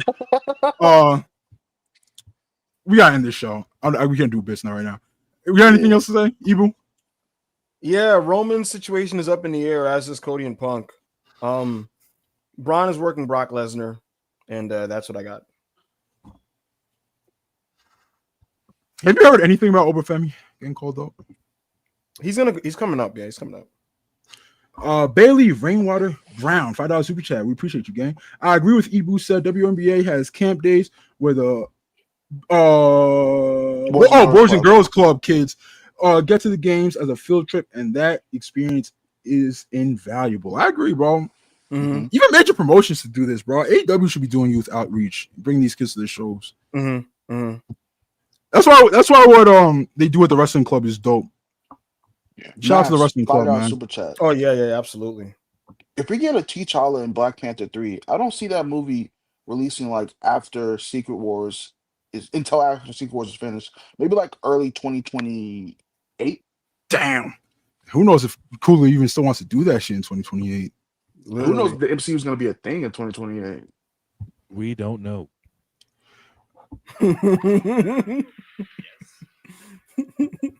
The other Mikey V, $5 super chat. Shout out to my GOAT Soberano Jr. Facts. The Chicas filled the arena for him. Bro still looks crisp too. Yo, that was the first. I forget. Bro, I saw the stats somewhere, bro. They were like, that was the first Arena Mexico sellout without Misco on the card in a very, very, very, very long time, bro. Soberano Jr. is like that. He's a star. Corey David, $2 super chat. Y'all getting Tyrese to watch Wrestle Kingdom in January. That would be awesome. That nigga's not staying up to watch anything that's not WWE. Yeah, I'm crying. Even if that shit was prime time, Hallie is not pulling up, bro.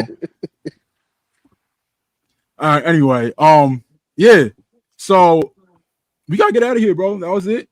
Please like the video. Like the video if you haven't yet. Leave a comment. We are ending the stream right now. Leave a comment. Talk about Ibu's toupee. Talk about Ibu being 2 feet tall, 700 pounds.